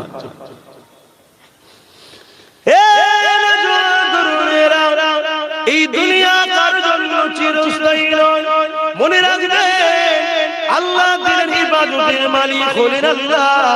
দুনিয়া যতই শক্তিশালী দেখাক না কেন, যুগে যুগে ইসলামের উপরে আঘাত যারা করেছে আমার আল্লাহ পাক তাদের জন্য দুটো ফয়সালা করেছে, হয় তার নাম নিশানাকে মিটিয়ে দিয়েছে নমরুদের মতো, ফিরাউনের মতো, সাদ্দাতের মতো, আবু জেহেল সাহেবার মতো, ইজিদের মতো, হিটলারের মতো, চিঙ্গিস খানের মতো, এমন করে পুরুষের মতো আল্লাহ তাদেরকে মিটিয়ে দিয়েছে, বাবার দেশের হতভাগা আকবরের মতো মিটিয়ে দিয়েছে। কিন্তু আরেকটা ফয়সালা হলো যারা ইসলামের বিরোধী করেছে আমার আল্লাহ তাদেরকে ইসলামের খাদেম বানিয়ে দিয়েছে। ইসলামের বিরুদ্ধে যুগে যুগে মানুষ লেগেছে, আজও লাগছে, আল্লাহ ইসলামের হেফাজতের দায়িত্ব নিজে নিয়েছে। কিন্তু মনে রাখবেন আমাদের একটা তো কর্তব্য দায়িত্ব রয়েছে, এই দায়িত্ব যদি পালন না করতে পারে আল্লাহ পাকের কাছে জবাবদিহি হতে হবে। যেমন ইসলামের বিরোধী করেছিল হযরত ফারুক আযম, তখন হযরতও ছিল না, ফারুকও ছিল না, আযমও ছিল না, শুধু নাম ছিল উমর, খাত্তাবের বেটা উমর। কিন্তু আমি এইভাবে বলতে পারবো না, আল্লাহ তাকে বিশাল শানওয়ালা করেছে হযরত উমর ফারুক হিসেবে বলবো। তিনি একদিন আবু জেহেলকে নাকি ডাকলো, ডেকে বলতে লেগেছে, উমর রে আজ মুহাম্মদ সাল্লাল্লাহু আলাইহি ওয়াসাল্লামের দিকে মানুষ দলে দলে দলে দলে বাড়তে লেগেছে। আজ মুহাম্মদ রাসূলুল্লাহ দিকে 39 জন ইমানের কলেমা পড়ে মুহাম্মদ রাসূলের দিকে চলে গেছে, তার দলের দিকে মানুষ যেতে লেগেছে। আমাদের ভয় হচ্ছে মুহাম্মদকে রুকানো যায় তাহলে আমাদের সাম্রাজ্য মিটে যাবে। আমরা যে মানুষের মধ্যে ত্রাস তৈরি করেছি, আমরা যে মানুষের মধ্যে আতঙ্ক তৈরি করেছি, আমরা যে মানুষের মধ্যে রাজত্ব কায়েম করেছে, এটা মিটে যেতে পারে মুহাম্মদ রাসূলকে যদি রুকানো যায়। আমি আবু জেহেল মনে করি এই উমর এই কাজ তুমি ছাড়া অন্য কেউ পারবে না। কেন আল্লাহ উমর ফারুককে এত ক্ষমতা দিয়েছিলেন, 25 বছর যখন বয়স ছিল ওনার মোকাবেলায় দাঁড়াবার মতো কারো কোনো ক্ষমতা ছিল না। আবু জেহেল উমর ফারুককে বোঝাতে লাগলো, ওই সময় উমর ফারুককে আবু জেহেল বলতে লাগলো 200 লাল উট দিয়ে ঘোড়া দেওয়া হবে, ইত্যাদি ইত্যাদি অনেক ধন দৌলত দেওয়া হবে। এই দিয়া দিবি কাজটা আজকে নতুন নয়, যেমন আজকাল চলছে। কাউকে বলছে গাড়ি দেওয়া হবে, আলো দেওয়া হবে, গাড়ি বাড়ি দেওয়া হবে, বলছে তো নাকি? সেই দিনও চলতো, এটা নতুন নয়, যুগে যুগে চলে আসে। আর এটাই তো ঈমান পরীক্ষা। কেউ বিক্রি হচ্ছে আর কেউ জানকে বাজি লাগিয়ে লড়ে যাচ্ছে, এইটাই হচ্ছে ব্যাপার। কাউকে মন্ত্রীর অফার দেওয়া হচ্ছে, 150 কোটি টাকার অফার দেওয়া হচ্ছে, সে বলছে না আমি গাদ্দারের খাতায় নাম লেখাতে পারবো না, আর আমার আল্লাহর কাছে মুখ দেখাতে। এটা ঈমান। আবার কেউ বিক্রি হয়ে গেছে, কি করে? আবু জেহেল উমর ফারুককে অনেক কিছু দিবে বলে উমর ফারুক রাজি হয়ে গেল। ঘোড়ার পিঠে উঠে তরোয়ালকে উলঙ্গ বার করে ফেললো। মিয়াম থেকে তরোয়ালকে বার করে রওনা দিয়ে যাচ্ছে। রাস্তাতে সঙ্গে দেখা হয়, তিনি বলতে লেগেছে উমর এত দ্রুত কোথায় যেতে লেগেছো? তোমার ফারুক বলতে লেগেছে আমি আব্দুল্লাহর বেটা মুহাম্মদ সাল্লাল্লাহু আলাইহি ওয়াসাল্লাম ঘর থেকে কল্লাকে জুদা করতে যাচ্ছে। কেন যাচ্ছ, কি করেছে? তিনি তো কাউকে কখনো আঘাত দেয় না, কারো সম্পদ মেরে নেয় না, কারো সঙ্গে ঝগড়া করে না, কারো সঙ্গে মিথ্যাচার করে না, কারো ক্ষতি চায় না। উপরন্তু তিনি শান্তির কথা বলে, মানবতার কথা বলে, ইনসাফের কথা বলে, ইনসানিয়াতের কথা বলে, প্রেমের কথা বলে, নারীদের অধিকারের কথা বলে, ক্ষুধার্তকে খানা খাওয়াতে বলে, বস্ত্রহীনকে বস্ত্র দিতে বলে, প্রেমের কথা বলে, মানব বন্ধনের কথা বলে, ঐক্যের কথা বলে। হে ওমর, কেন তাকে মারতে যাচ্ছ? ওমর বলছে অত কথা জানি না, আজকে যাব আমি শুনছি নাকি 39 জন তার হাতে হাত দিয়েছে, 40 আর হতে দেব না। কালকে সূর্য উঠবে, মুহাম্মদ রাসূল আর উঠবে না। হায় হায় হায় হায়, কি কথা! এ যুবকেরা তরুণেরা ওই সময় ওই অত্যাচারী মানুষ বলতে লেগেছে, এ উমর, মুহাম্মদ রাসূলের কাছে যাবার আগে তুমি তোমার বোন বুনাইয়ের কাছে আগে যাও। কেন যাব? তোমার বোন বুনাই ঈমানের কালেমা পড়ে মুহাম্মাদের দলে চলে গেছে। আরো জোরে বলুন সুবহান। অনেক বড় কথা, ওইদিকে আমি যাচ্ছি না। ওমর ফারুক হুজুর কি বলছে? 39 থেকে 40 দেব না। এদিকে আমার আল্লাহ বলে ফেরেশতা রে, উমরকে রুকুনি, উমরকে যেতে দাও। উমর বলেছে 39 থেকে 40 হতে দেবে না, আর আমি আল্লাহ উমরকে 40 নম্বর মুসলমান বানাবো।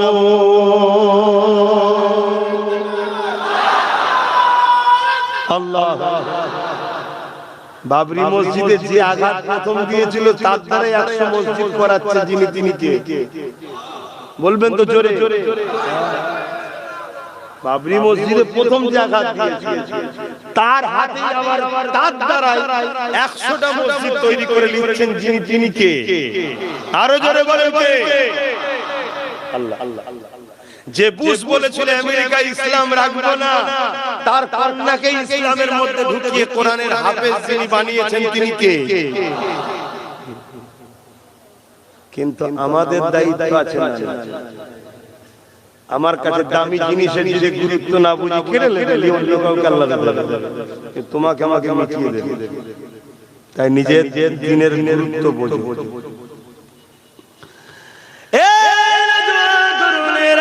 হযরত ওমর ফারুক রাদিয়াল্লাহু তাআলা এমন সময় তিনি রওনা দিয়ে দিলেন। ওমর ফারুক হুজুর যাওয়ার পরে আমার রাসূলুল্লাহ যে ঘরের মধ্যে রয়েছে, এই ঘরে দরজার করে আঘাত দিল। ঘরের মধ্যে 39 জন সাহাবাকে নিয়ে আল্লাহ নবী দ্বীনের মেসেজ শোনাচ্ছে, দ্বীনের কথা শেখাতে লেগেছে। ওমর ফারুক দরজার করে আঘাত দিয়েছে। ভেতর থেকে এক সাহাবী আওয়াজ দিয়ে বলছে, কে? বাইরে থেকে উমর আওয়াজ দিচ্ছে, খাত্তাবের বেটা উমর এসেছি, দরজা খোলো। সাহাবাদের মধ্যে মুখোমুখি তাকাতাকি হচ্ছে, আমাদের আর বাঁচা যাবে না।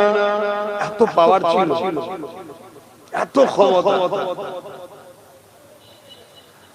আল্লাহ নবী চাচা যান হযরত হামজা রাদিয়াল্লাহু তাআলা তার কয়েকদিন আগে নবীর হাতে হাত দিয়ে ঈমানের কলেমা পড়েছিল। তিনিও ছিলেন মক্কার সুপার পাওয়ারদের মধ্যে একজন। তখন তিনি ওই মজলিসে বসে রয়েছে, তিনি বলতে লাগলেন, ইয়া রাসূলুল্লাহ হাবিবাল্লাহ, হুজুর আপনি আমাকে ইজাজত দেন, উমার যদি পাকামো করে আমি হামজাও খুমসা কমতি নয়, হুজুরকে আমি ছাড়ব না, আপনি আমাকে ইজাজত দেন। আল্লাহ নবী মুচকি হাসলেন, কেন কানেকশন তো নবীর সাথে আল্লাহর, বাকি তো কেউ জানে না। নবী আমার ইরাদা করে আল্লাহকে বলেছিলেন, ও রব্বি আল্লাহ, দুজনের মধ্যে একজনকে ইসলামের মধ্যে যদি আপনি এনে দেন আমাদের জন্য বড় উপকার হবে। এক আবু জেহেল নয় খাত্তাবের বেটা উমার, আমার আল্লাহ দোয়া, নবীর দোয়া উমারের কপালে কবুল করে নিয়েছে। এটা রাসূলুল্লাহ বুঝতে পেরে গেছে। এই নবী বলতে লাগলেন, আমার সাহাবারা দরজা খুলে দাও, দেরি করো না গো, উমারকে আসতে দাও, উমারকে আসতে দাও। উমারের দরজা খুলে দেওয়া হলো। উমার আগে আগে আসে, পিছনে হযরত হামজা নবী পাকের চাচা দাঁড়িয়ে গেছে। দাঁড়িয়ে গিয়ে বলছে, উমার মনে রেখে দিও আমি হামজাও কমতি নয়, তুমিও যদি পালোয়ান হও আমিও কোনো কমতি নয়। উমার যদি খারাপ ব্যবহার করো তোমাকে কিন্তু ছেড়ে দেওয়া হবে না। উমারের চোখ চলো চলো, আল্লাহ নবী বলে, চাচা যান উমারের রাস্তা আটকাবেন না, উমারকে আসতে দেন। হযরত উমার আগিয়ে চলে এলেন, রাসূলুল্লাহ একেবারে কাছে। নবী পাক উমারের জামার খোঁড় ধরে টান দিলেন, হুজুর বসে পড়লেন। বসে পড়ার পরে আল্লাহ নবী শুধু বলতে লাগলেন, হে উমার, এখনো কি সময় হয়নি আল্লাহর রাসূলের দিকে ফিরে আসা? সেই বলেছে উমারের চোখ দিয়ে পানি গড়াতে লেগেছে। ইয়া রাসূলুল্লাহ, ইয়া হাবিবাল্লাহ, হুজুর আপনি আমাকে ক্ষমা করে দেন, আমি উমার এই তরোয়াল নিয়ে বেরিয়েছিলাম আপনার পথে কল্লাকে আলাদা করব বলে, কিন্তু আজকে উমার আপনার কদমে একটু জায়গা চাইছে। বাকি যতদিন বাঁচবো ইয়া রাসূলুল্লাহ আপনার গোলাম হয়ে পাহারাদার হয়ে থাকতে চাই। আরো জোরে বলুন সুবহান আল্লাহ। ইয়া রাসূলুল্লাহ, আল্লাহর দিন আল্লাহ ঠিক হিফাজত করবে, কিন্তু আমরা যদি দ্বীনের ভালোবাসি আল্লাহ আমাদেরও হেফাজত করবে। কি করবে না? আতে বাপ ভাইরা বোঝো, আমাদেরও কিছু দায়িত্ব। আমি যদি উপকার করতে না পারি, কমসম ক্ষতি না করে। আল্লাহর নবী বলেছেন, মিসকাত শরীফের হাদিস, আমার একটা বক্তব্য খুব ভাইরাল হয়েছে, আপনারা শুনেছেন হয়তো। প্রায় জায়গায় যে বিষয়টা খুলে খুলে বলে দিচ্ছি, আপনারা হয়তো শুনেছেন। কেন আমার বিষয় যখন ছড়াচ্ছে আমাকেই তো বলতে হবে নাকি? একটা প্রচার করা হচ্ছে, কি একটা ছোট্ট ক্লিপ, আবার ওই বক্তব্যটাকে কোন একজন মুরব্বির সাথে সেটিং করে, বয়োজ্যেষ্ঠ বুজুর্গের সাথে সেটিং করে। আমি বলেছি বিজেপি কে একই বলে, আমি বলেছি টিএমসি কে ভোট দেওয়া হারাম, আর তিনি বলেছে দেওয়া চলবে। এইরকম একটা সেটিং করে বাজারে ছড়া দিয়ে বোঝাতে চাইছে, দেখো আব্বাস বলছে চলবে না হারাম, আর একজন বয়স্ক বুজুর্গ বলছে চলবে, কার কথা লেগে? এটা হলো জালিমদের একটা প্ল্যান। আপনারা কেউ শুনে দেখেছেন এটা? একটু হাকি না বলেন, দেখেছেন? যারা দেখেছেন হাত তুলে বলে, ভিডিওটা দেখেছেন? যাক, তাহলে আপনাদের মধ্যে একটা ভয়, মানে আমাকে একটা চিন্তা হতে পারে। এটা খোলাসা করা দরকার আছে না? কেন বলেছি, কি জন্য বলেছি, এর আগে কি আছে পরে কি আছে একটু জানা দরকার আছে না? আপনারা শুনতে, কারা শুনতে ইচ্ছুক আছেন হাত তুলে দেখান, লম্বা করে হাত তোলেন। যাক, আলহামদুলিল্লাহ। তাহলে আমি আলোচনা করছি, কিন্তু তার আগে আমি যে কথাটুকু বলছিলাম, আচ্ছা একটু আগে সালামটা দিয়ে দিই। এই সময় যদি কারো ইচ্ছা না শোনার থাকে, সেই সুযোগ আস্তে আস্তে চলে যাবে। কি বীজখানে ঢুকে পড়েছে, বেচারি শুনতে চাইছে না, কিন্তু যে শুনতে চায় তাকে শোনানো দরকার। কেউ যদি শুনতে নাও চায়, আমার বিষয়ে যখন একটা প্রশ্ন চিহ্ন উঠছে, আমাকে খোলাসা করা দরকার আছে না? কেন? কেউ যদি আমি দোষী না হয়, আমাকে যদি দোষী বলে সন্দেহ করে, আল উলামা ইহনাতুল কুফরুন, উলামাদেরকে যদি কেউ ইহনাত করে, সে কুফরি করলো। খোলাসা করা দরকার, না হয় কওমের ছেলে ভুল রাস্তা চলে যাবে। তো তার আগে আসুন একটু সালাম দিয়ে নিই। ইয়া নবী সালাম,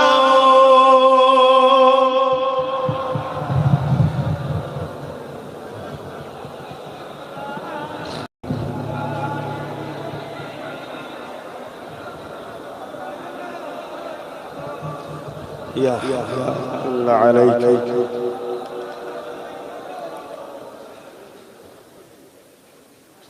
জোর করে কখনো ভালোবাসা হয় না, ওই জন্য আমি কখনো কাউকে জোর করে কোনো জিনিস দিতে চাই না।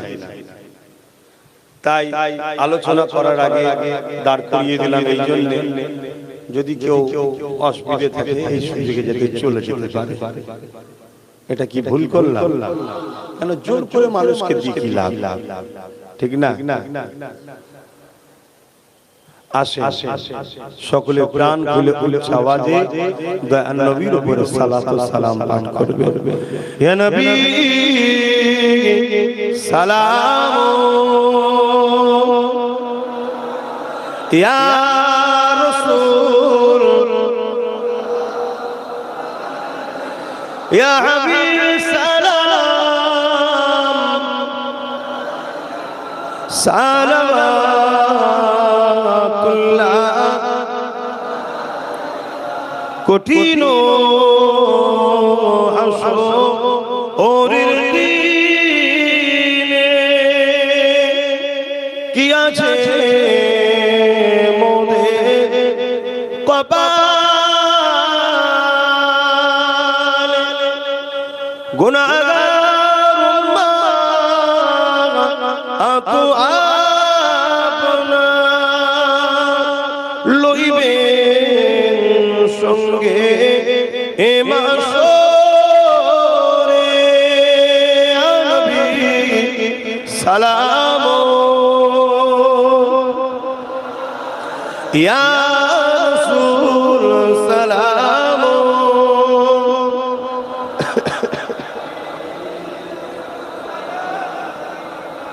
সালাম।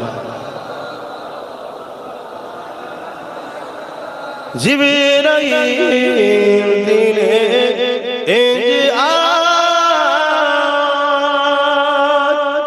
খুলে দাও আসমানের দুয়ার, এসেছে নবী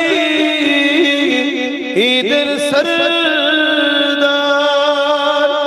করিতে আল্লাহ আরো দিদার। ইয়া নবী সালাম, ইয়া রাসূল সালাম, ইয়া হাবিব সালাম, সালাওয়াতুল্লাহ।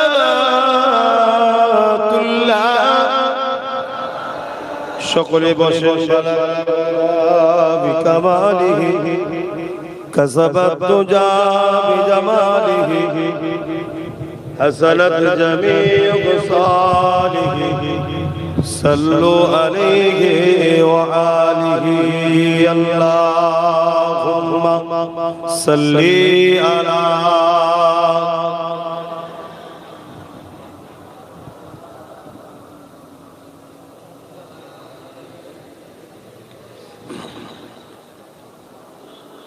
আমার বাপ জানেরা আরেকটা কাজ আবার কমিটি বলছে, কি বলছে বলেন? এই ভাইটা ভালো বলে, বাকি গুলো হ্যাঁ করেন নাকি? দাও দাও, দেরি করছে কেন? পকড় হাত দাও, একটু দাও, রেডি হও, যাচ্ছে চল যাও। জেনে গেছে তো সব, একটু পকড়ে হাত দিই হয়। एक मैं नहीं उन पर कुर्बान ज़माना है। बोलूं ना सुभान अल्लाह, आरो जोरे बोले। एक मैं नहीं उन पर कुर्बान ज़माना है। एक मैं नहीं उन पर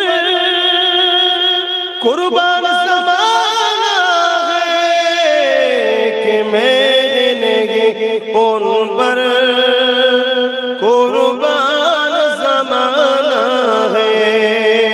जो रब दो आलम का,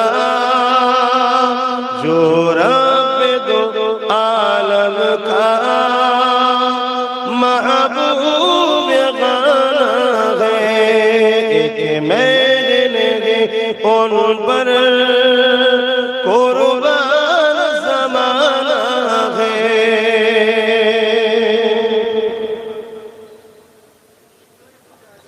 कल्पुल से जिसने हमें खुद ही पार लगाना है, कल्पुल से जिसने हमें खुद ही पार लगाना है। जगरा को बाबा है, हसनैन का नाना है।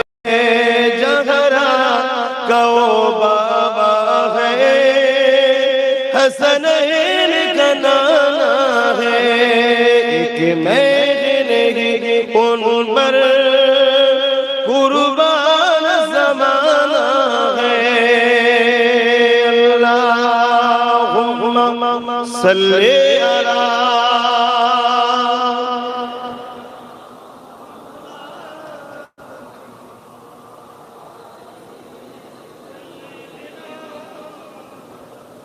আমার বাপ জানেরা ভাইরা, বিপদ না আসলে প্রকৃত আপনকে চেনা। আল্লাহ আমাদেরকে কখনো কখনো পরীক্ষা নেবে, সেই পরীক্ষা আমাদেরকে কিন্তু শুরু হয়েছে। এই জায়গায় এবারে আপনি আমি কোন কাতারে এর পরীক্ষা আল্লাহ নেবে।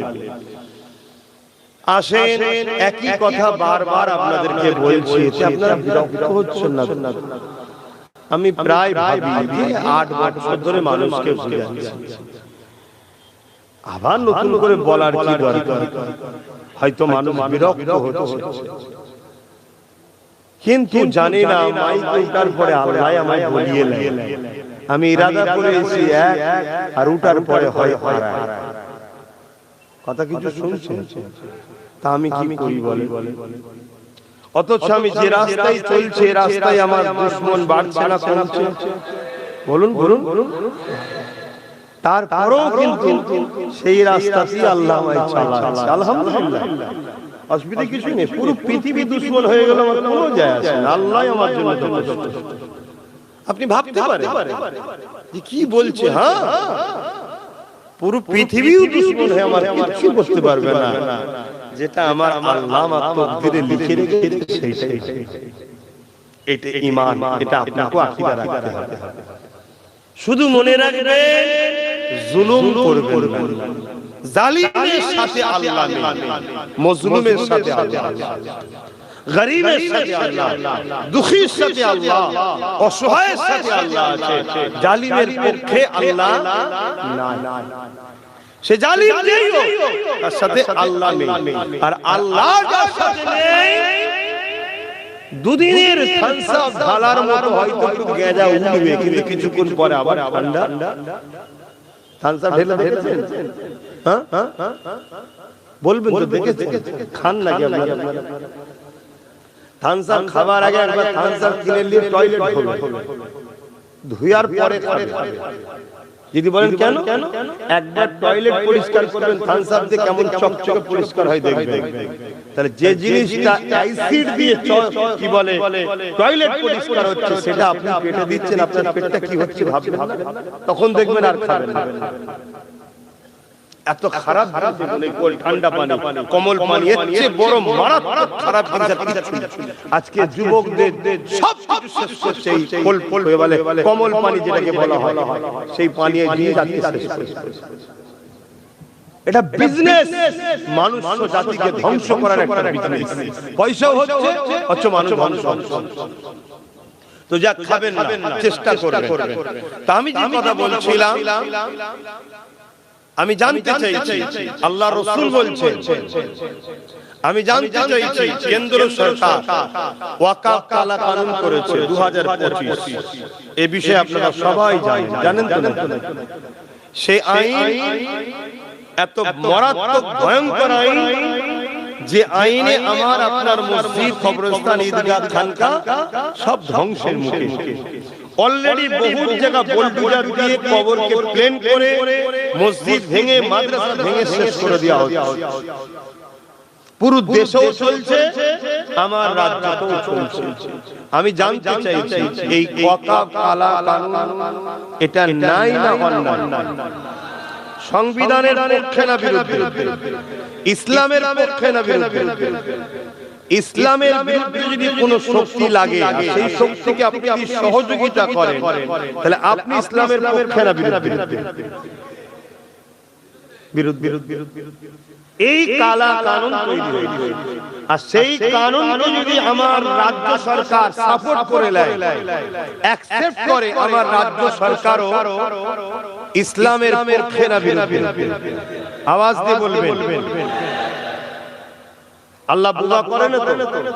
তাহলে হক কথা জবান খুলে বলবেন। এমনও হতে পারে আল্লাহ জবান দিয়েও অনেকের জবান কেড়ে নিয়েছে। এ সমাজে ঘটে না? অতএব আর কি করতে বসেনি, আর পেটে জ্বালাতে এসেছি। খুব ভালো করে বোঝেন, হাতের 5টা আঙ্গুল যেমন সমান নয়, পরিবারের 5টা ছেলেও সমান নয়। মুরগির পেটে অনেক কটা ডিম দেওয়া হয়, সব কটা বাচ্চা হয় না, একটা দুটো ঘোলা হয়ে যায়। কথা বুঝে আসছে তো না? তো সেই জায়গাতে কেন্দ্র সরকারও যেটা করছে সংবিধান বিরোধী এবং ইসলাম বিরোধী, আর সেই সংবিধান ও ইসলাম বিরোধী আইনকে আমার রাজ্য সরকার যখন সাপোর্ট করে, তাহলে সো ইসলাম বিরোধী, সংবিধান বিরোধী। ঠিক তো নাকি? এবারে রাজ্য সরকার তার ভাইপোকে বাঁচাবার জন্য আমার মসজিদকে বলি দেবে, আমার মাদ্রাসাকে কুরবানি করবে, ওটা আমরা মেনে নেব কেন? ঠিক তো নাকি? এটা আমরা মানতে যাব।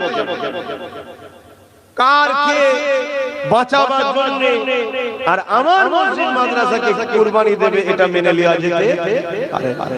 তাহলে রাসূল পাক সাল্লাল্লাহু আলাইহি ওয়াসাল্লামের হাদিস, মুসলিম শরীফ কিতাবের নাম, হাদিসের কিতাবের নাম মুসলিম শরীফ, এতগুলো ক্যামেরা রেকর্ড হচ্ছে। আমি কয়েক জায়গায় চ্যালেঞ্জ দিয়েছি, আমার যদি কথা ভুল হয় তাহলে শাসক তো তোমাদের পক্ষে আছে, পুলিশও তোমাদের সাথে আছে। তাহলে সবাই নয়, কিছু মানবতাপ্রেমী পুলিশ আছে, তাদেরকে শ্রদ্ধা সম্মান করা, এটা নাগরিক হিসেবে দায়ী করি। তো যাই হোক, আবার তখন তোমাদের হাতে। তোমাদের অনেক মুফতি মাওলানা বক্তা ভাড়াটিয়া আছে নাকি? এই টাট্টু ঘোড়া ঘোড়া নিয়ে আসো না ব্রিগেডের ময়দানে। আব্বাস সিদ্দিকী যাবে, একটা বাহাস হবে। আব্বাস সিদ্দিকী যদি ভুল বলে থাকে, আবার তোমার হাতে ধরে ফাঁসিতে ঝুলিয়ে দেবে। কি আছে? আল্লাহু আকবার, আল্লাহু আকবার।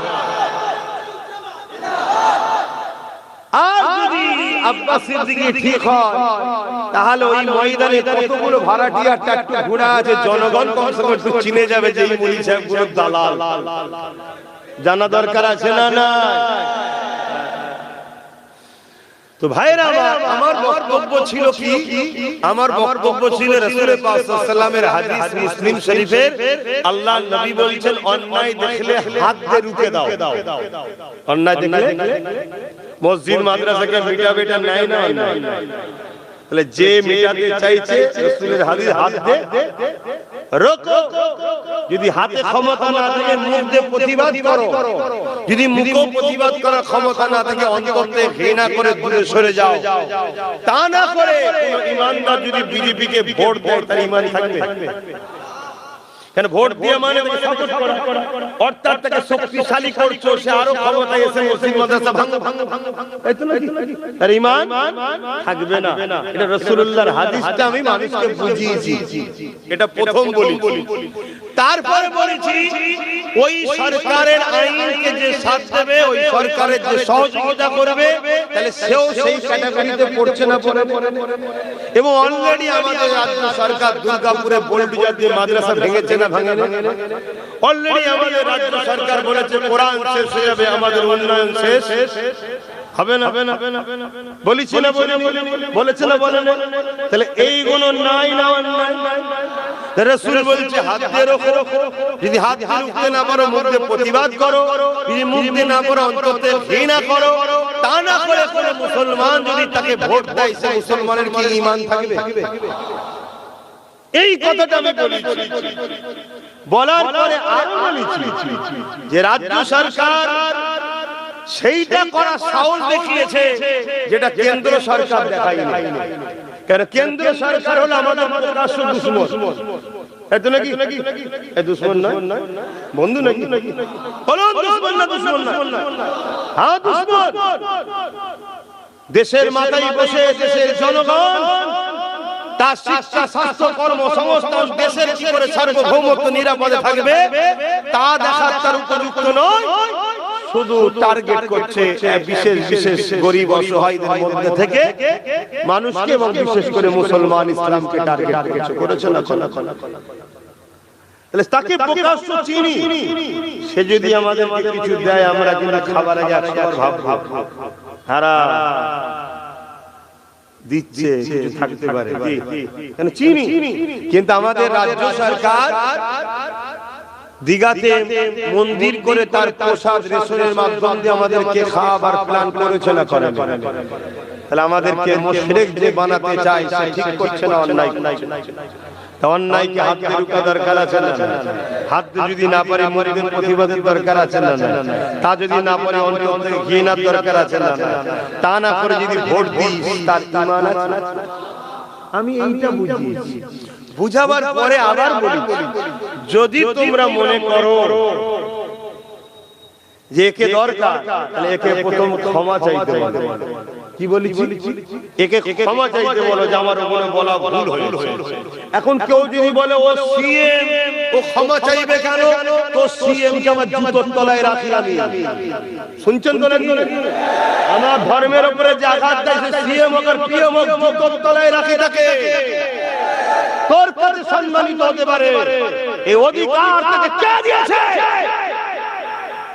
আমার ধর্মের উপরে আঘাত দেবে, সে মানে আলাদা বিষয়, আঘাত দেওয়ার অধিকার তার নেই। সে মনে করতে পারে যে আমার হাতে সব রয়েছে বলে আমি যা করলে পারে। রাত্রিরে বুকের ব্যথা হবে, বুকটা ধরে ডাক্তার আসার আগে চোখ চেয়ে রয়ে যাবে, অন্য জায়গাতে জান বেরিয়ে চলে যাবে। কথা বুঝে আসছে না? এই জিন্দেগির উপরে মায়া করো না, এই জিন্দেগিটাই হলো ধোঁকা। মায়া আল্লাহ দ্বীনের উপরে করো, আল্লাহর উপরে ভরসা করো। অতএব যদি ক্ষমা চায় তাহলে ভাবা যেতে পারে, ঠিক তো নাকি? তবে কিন্তু ভাববো একটা শর্ত। কি শর্ত?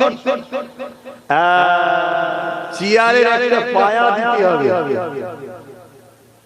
চেয়ারে পায়া দিতে হবে, নচেত আবার ক্ষমা চেয়ে ফিরে এসে আরো গন্ডগোল করতে পারে। ঠিক তো নাকি? এই কথাগুলো বলা আমার কওমকে, আমার জাতিকে দরকার আছে না? এখন এই কথা বললে যদি তোমাদের কারো মনে হয় যে হুজুর সবই ঠিক আছে, জলসাতে বলছেন কেন? কারো মনে যদি জাগে আমি তাকে বলবো, তোর কি কখনো মনে হয় না ও রাজনীতির নামে তো ধর্মের বিরোধী করছে কেন? তাহলে জানতে হবে তোর গন্ডগোল পুরাই আছে। তোর আমারটা ভুল লেগেছে, ওটা ভুল লাগে না। কথা মাথায় ঢুকছে না, ঢুকে নেই। অতএব কার গন্ডগোল কার ঠিক আগামী দিন সব প্রকাশ হয়ে যাবে। এক কথা বুঝে আসছে, সেই দিন আসছে। আল্লাহ পাক আমাদের হেফাজত করছে, ফারাক হয়ে যাবে, দিয়াল উঠে যাবে। কিন্তু একটা কথা মনে রেখে দিও, লড়াইয়ের ময়দানে যাই না আলাদা কথা, চুপ আছে, কিন্তু ময়দান থেকে কেউ যদি হাফ রাস্তায় ফিরে চলে আসে তার তওবা কিন্তু মাফ। বলো, মসজিদ মাদ্রাসা কোরআন দ্বীনের দুশমনদের বিরুদ্ধে লড়াই যদি হয়, এই লড়াইয়ে কারা লড়তে রাজি আছো? হাত তুলে দেখাও, হাত লম্বা করে তুলে রাখো, হাত নামাবে না। কেউ হাত তুলতে বাকি আছে কি দেখো, ভেতরে কেউ আছে কি দেখো। গাদ্দার আমাদের মধ্যে দেখো, কোন গাদ্দার আছে? হাত নামাও। কেন গাদ্দার চেনা দরকার? অসুবিধা হচ্ছে নাকি? আমি কি আমার ঘর বাঁচাবার জন্য লড়াই করছি? তো ভাইয়েরা আমার, কেউ যদি নিজের কবর নিজে করতে চায় আমার কোনো অসুবিধা নেই। তো ভাইয়েরা আমার, এই জায়গায় দাঁড়িয়ে থেকে আমার শেষ কথা আপনাদের কাছে রাসূল পাক সাল্লাল্লাহু আলাইহি ওয়াসাল্লামের আরেকটা হাদিস আপনাদের শোনাবো না রেখে দেবো। এখন আমি জানতে চাইছি, কেন্দ্র সরকার জালিম না জালিম নয়? ঠিক বলছে? হাত তুলে সাক্ষী দেন কারা জালিম বলে মানে। আমার রাজ্য সরকার জালিম না জালিম নয়? কারা কারা মানেন হাত তোলেন। ঠিক তো? আল্লাহর নবীর হাদিসটা শোনো, কি মিশকাত শরীফের হাদিস, যেটা ফাজিল ক্লাসে পড়ানো হয়। আলেম আউয়ালে মিশকাত শরীফের হাদিস, যে হাদিসের মধ্যে আল্লাহ রাসূল বলছেন, কেউ জালিম জানার পরও তাকে যদি সহযোগিতা করা হয়, আল্লাহ রাসূল বলছে সে মুসলমান, ইসলাম থেকে খারিজ হয়ে যাবে। শুনছেন? কার হাদিস এটা? আবার রাসূলের কথা শুনছেন তো নাকি? এতগুলো রেকর্ড হচ্ছে তো নাকি? তোমরা যতটা না ফলো করে আমার আজকে শোনো, আমার যারা বিরুদ্ধে তারা কিন্তু আরো খুঁটিয়ে খুঁটিয়ে শোনে। কথা বুঝে আসছে? আর এটাও শুনে রেখে দাও, 14 তলাতে বসেও শোনে। এই জন্য বলছি, রাসূলুল্লাহর হাদিস কি বলল? যে জালিম, সে জানার পরও তুমি তাকে সাথ দাও, তাহলে ইসলাম থেকে বেরিয়ে যাবে। যে ইসলাম থেকে বেরিয়ে যায় তার ঈমান আছে? তাহলে একটু আগেই তোমরা স্বীকার করেছো কেন্দ্র সরকারও জালিম, রাজ্য সরকারও জালিম। জালিমকে জানার পরে যদি কেউ ভোট দেয়, সে মুসলমান, ইসলামে থাকবে? আশপাশে যদি কেউ এখনো এই জালিমদের দল করে, আগামী দিন তাকে মুসলমান বলে মানা যাবে? এরাই হলো সমাজের মধ্যে গাদ্দার মুনাফিক। এই গাদ্দার মুনাফিকদের জন্য বারবার মসজিদে আকসা আমাদের হাতে ফসকেছে। এই গাদ্দারদের জন্য বাবরি গেছে। এই গাদ্দারদের জন্য আজকে আমাদের ছেলেপুলেদের চাকরি বাকরি, টাকা পয়সা সব চলে গেছে। এই গাদ্দারদের জন্য আজকে আমাদের কথা মাথায় ঢুকছে। এটা কে বলবে না বলবে আমার দেখার দরকার নেই। আমি আমার ডিউটি পালন করছি। কেন জন্মেছি একদিন, মরবো একদিন। কবে মরবো? আল্লাহ যদি আমার এখন 1 বছর হায়াত রাখে, আর সবাই যদি মিলে মনে করে কালকে তুলে দেবে, পারবে? এই আওয়াজ দিয়ে বলছুনি কেন? এটা হলো ঈমান। আর আল্লাহ যদি বলে কালকে লোবা, সবাই মিলে যদি বলে পরশুদিন লোবো, আমাকে একদিন বাঁচাতে পারবে? তাহলে কেন দুনিয়ার পিছনে ছোট? কেন দুনিয়াকে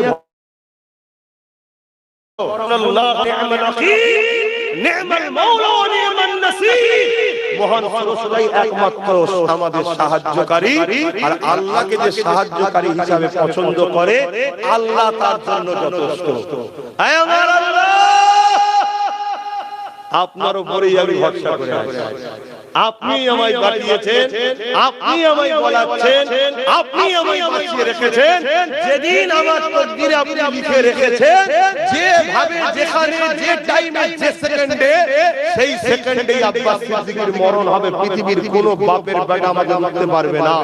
আর যদি আমার হায়াত থাকে এক সেকেন্ডের জন্য কেউ আগেও দিতে, জোরে বলো, এই মওতকে কখনো ভয় করবে না।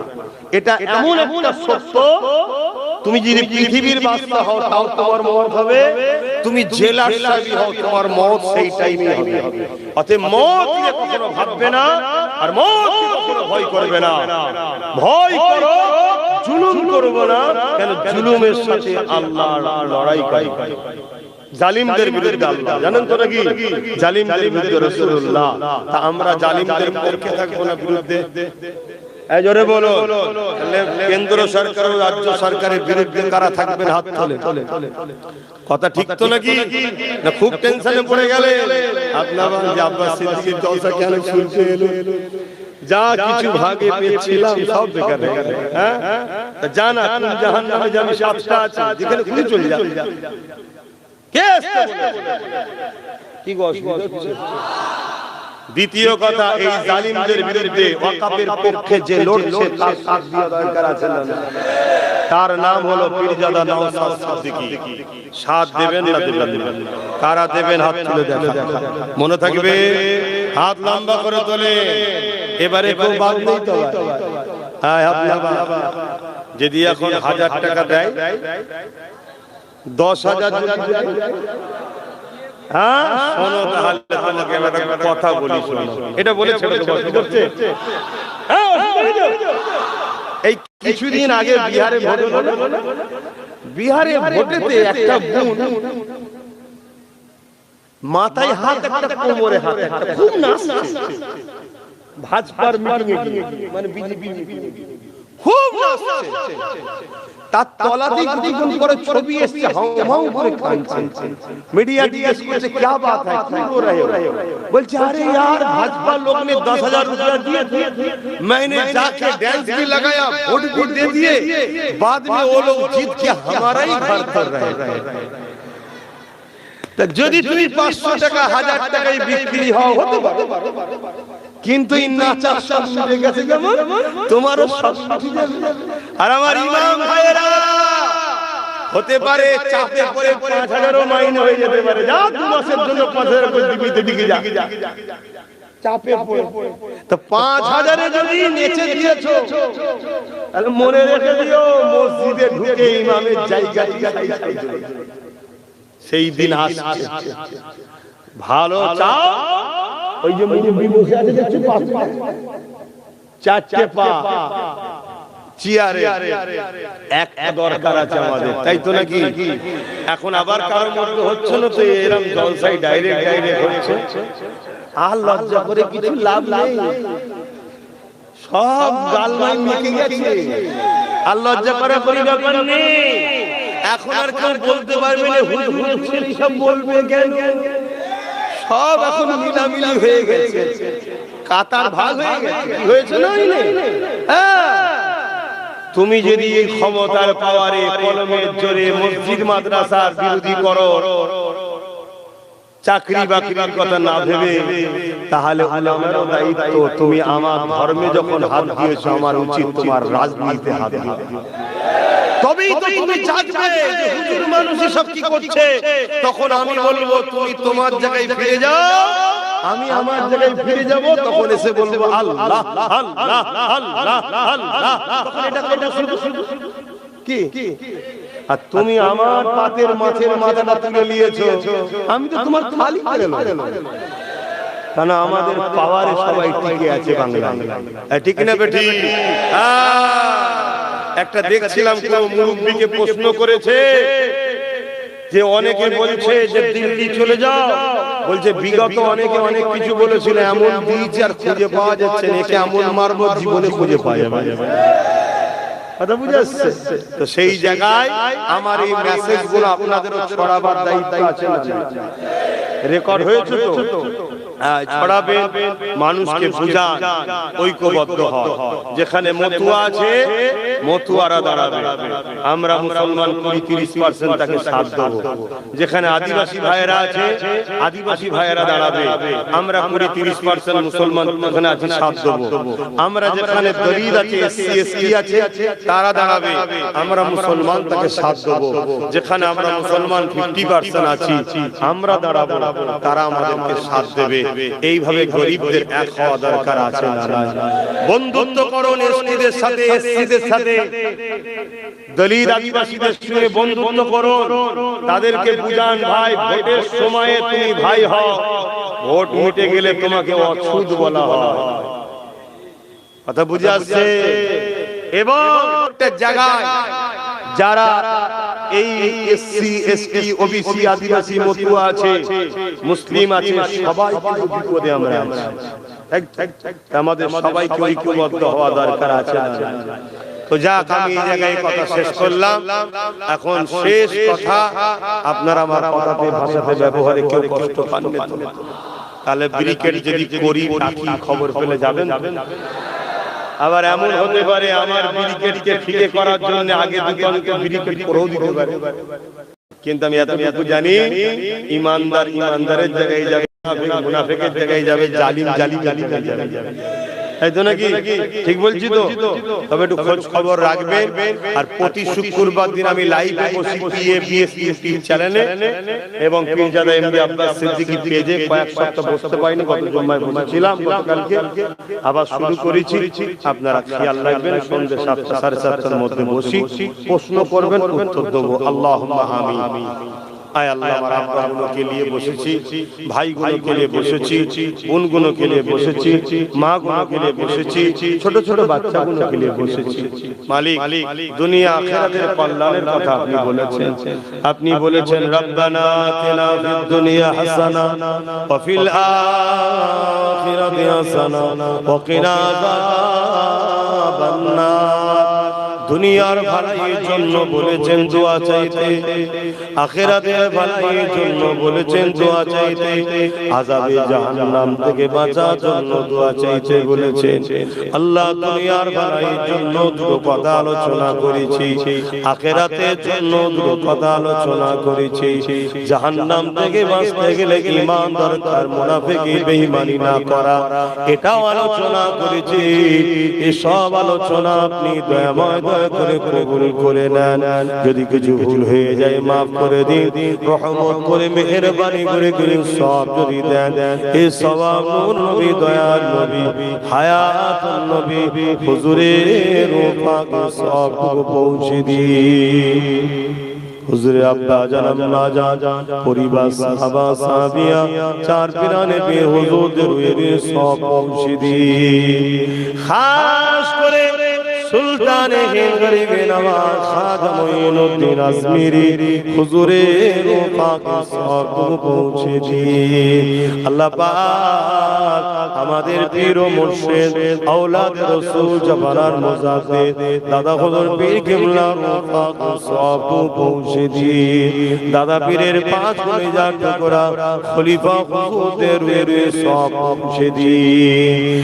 আয় আল্লাহ, এই গ্রামে আপনি শান্তি দিন, এই এলাকায় আপনি রহমত দিন, শান্তি দিন। আল্লাহ, আমার বাংলা জমিন আপনি শান্তি দিন, রহমত দিন। আল্লাহ, আমার দেশের বুকে শান্তি দিন, রহমত দিন। বিশ্বের মুসলমানদের উপরে আপনি রহমত করুন, সাহায্য করুন। প্যালেস্টাইনবাসীর উপরে দয়া করুন, সাহায্য করুন। আল্লাহ, হিন্দুস্তানের মুমিন মুসলমান নরনারীদের জান মাল ইমানের শক্তি ইবাদত করুন। আল্লাহ, আমরা ভুল করেছি, ক্ষমা আপনি করে দিন। আপনি গফুর, আপনি গফফার। আল্লাহ, আপনি আমাদেরকে একবার ক্ষমা করে সুযোগ দিন। আল্লাহ, আল্লাহ, আমাদের ভুল অনেকে ভেঙেছে। আল্লাহ, যাদের ভাঙিয়ে আপনি দেন। আল্লাহ, আল্লাহ, একবার আমাদেরকে ক্ষমা করে দিন। আল্লাহ, আল্লাহ, আপনি আমাদেরকে নিজেদের পায়ে দাঁড়াবার তৌফিক দিন। আল্লাহ, আয় আল্লাহ, জানি এই জমিনে আপনি একদিন হককে উঠিয়ে নেবেন, তবে মালিক আমাদের বাচ্চাদের কাছে হককে রেখে যাওয়া তৌফিক আমাদেরকে দেন আল্লাহ। আয় আল্লাহ দয়াময় দয়া করে আমাদের প্রত্যেকের জীবনের গুনাহকে মাফ করে দিন। গান ফাংশন যাত্রা সিনেমা জুয়া ব্যভিচারী মদ হারাম সমস্ত বুরাই খারাপ থেকে দূরে রাখেন। যদি কারো দ্বারা আমাদের ফিরে যায় আল্লাহ আপনি মাফ করে দিন আল্লাহ। আয় আল্লাহর দোয়া চাই আমার মাতৃভূমি ভারতবর্ষকে আপনি সুন্দর রাখুন, নিরাপদে রাখুন, সার্বভৌমত্বকে আপনি নিরাপদে রাখেন। আমার দেশের সেনাবাহিনী, আমার দেশের ও রাজ্যের বিভিন্ন রাজ্যের পুলিশ বাহিনী, আমার দেশের বিএসএফ বাহিনী, তাদেরকে সুস্থ নিরাপদে রাখুন এবং নিরাপদে রেখে আল্লাহ তাদেরকে পরিবার বাচ্চাদের নিয়ে হাসি খুশিতে রাখুন। আয় আল্লাহ আমার দেশের হিন্দু, আমার দেশের সাঁওতাল বাগদি দিলে মুচি মতুয়া এসসি এসটি ওবিসি সবাইকে নিরাপদে ভালো রাখুন। সবাই মালিক আমরা মানুষ, সবাইকে আপনি সৃষ্টি করেছেন, সবাইকে সুন্দর রাখুন, সবার পরিবার বাচ্চাদের নিয়ে হাসি খুশিতে রাখুন। আয় আল্লাহ দয়াময় দোয়া করি আপনার কাছে ভিক্ষা চাই, আমার নলেজ সিরিকে আপনি কবুল করে নিন। ওই নলেজ সিরিতে যারা পড়াশোনা করছে তাদেরকে ভালো রেজাল্ট করার তৌফিক দিন, কামিয়াবি করুন, দেশ ও সমাজের গর্ব বানান আল্লাহ। আয় আল্লাহর দোয়া চাই দেশ ও রাজ্যকে জালিম হুকুমাতের হাতে হেফাজত করুন। আল্লাহর দোয়া চাই আমার ভাই নওশাদকে আপনি ন্যায় পরায়ণ করুন, সত্যবাদী করুন, মানুষের জন্য দেশের জন্য আল্লাহ তাকে রাজ ক্ষমতা দখল করার তৌফিক দিন। তার সাথীগুলোকে আপনি কবুল করুন। আয় আল্লাহ লোভ লালসা থেকে আমার কওমকে ফিরে আসার তৌফিক দিন। সামান্য পদের জন্য, সামান্য লোভের জন্য দুনিয়ায় আমরা ধ্বংস হতে চলেছি। আগামী দিন কোন ভুল পদক্ষেপ যেন আমাদের না হয়ে যায় আল্লাহ সেই তৌফিক আপনি আমাদেরকে দান করুন। আল্লাহ আপনি আমার আম্মা আল্লাহ আল্লাহ এই জিন্দেগি জীবন আপনি আমায় দিয়েছেন, সবটাই আপনার। যখন খুশি যেমন করে খুশি আপনি খরচ করবেন মালিক, আমার তো কিছুই নাই। তবে আপনি বলেছেন লা তাখনাতু মির রাহমাতিল্লাহ, আমার রহমত থেকে নিরাশ হয়েছে। তাই আপনার কাছে দোয়া চাই মালিক আপনি আমার উপরে নারাজ হয়ে যাবেন না, আপনি আমার উপরে বেজার হয়ে যাবেন না। এই যে হাজারো মানুষ এখানে যায় এটা তো আপনার দয়া, আপনার হাবিবের গোলামির জন্য আপনি এনে জড়ো করেন। এদেরকে দুনিয়ায় শুধু কাছে পেয়েছি তা নয়, আখিরাতে যেন আমরা এইভাবে একসাথে জান্নাতেও যেতে পারি। আল্লাহ আল্লাহ এই ভিক্ষা আপনার কাছে রাখলাম, আপনি কবুল করেন। হাসবুনাল্লাহু ওয়া নি'মাল ওয়াকিল, নি'মাল মাওলা ওয়া নি'মান নাসির। হে আমার স্রষ্টা মালিক রব্বুল আলামিন, আপনি আমাকে সৃষ্টি করেছেন, আমি আপনার উপরে ভরসা করি, আপনি আমার জন্যই যথেষ্ট। আল্লাহ আপনার হাবিবের খাতিরে আপনি আমার জান মাল ইমানের সহিত হিফাজত করবেন, ইমানের সঙ্গে মরণ নসিব করবেন। দুনিয়ার কোন জালিমের কাছে মাথা নত যেন না করে ফেলি, লোভ লালসায় যেন না পড়ে যায়, ভুল ভ্রান্তি না করে ফেলি। মালিক দুনিয়া বড় কঠিন জায়গা আল্লাহ। আল্লাহ দুনিয়া দুনিয়া করে তোমায় যেন ভুলে না যায় আল্লাহ, তোমায় ভোলার আগে মরণ যেন হয়ে যায় আল্লাহ।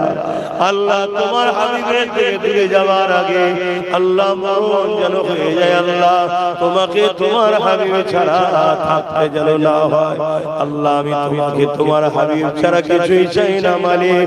দুনিয়া জীবনে চলতে গিয়ে যেটা প্রয়োজন বলেছি আল্লাহ, যেটা ভালো হবে সেটা করবেন, তবে মালিক আপনাকে আপনার হাবিবকে কখনো যেন ভুলে না যায়।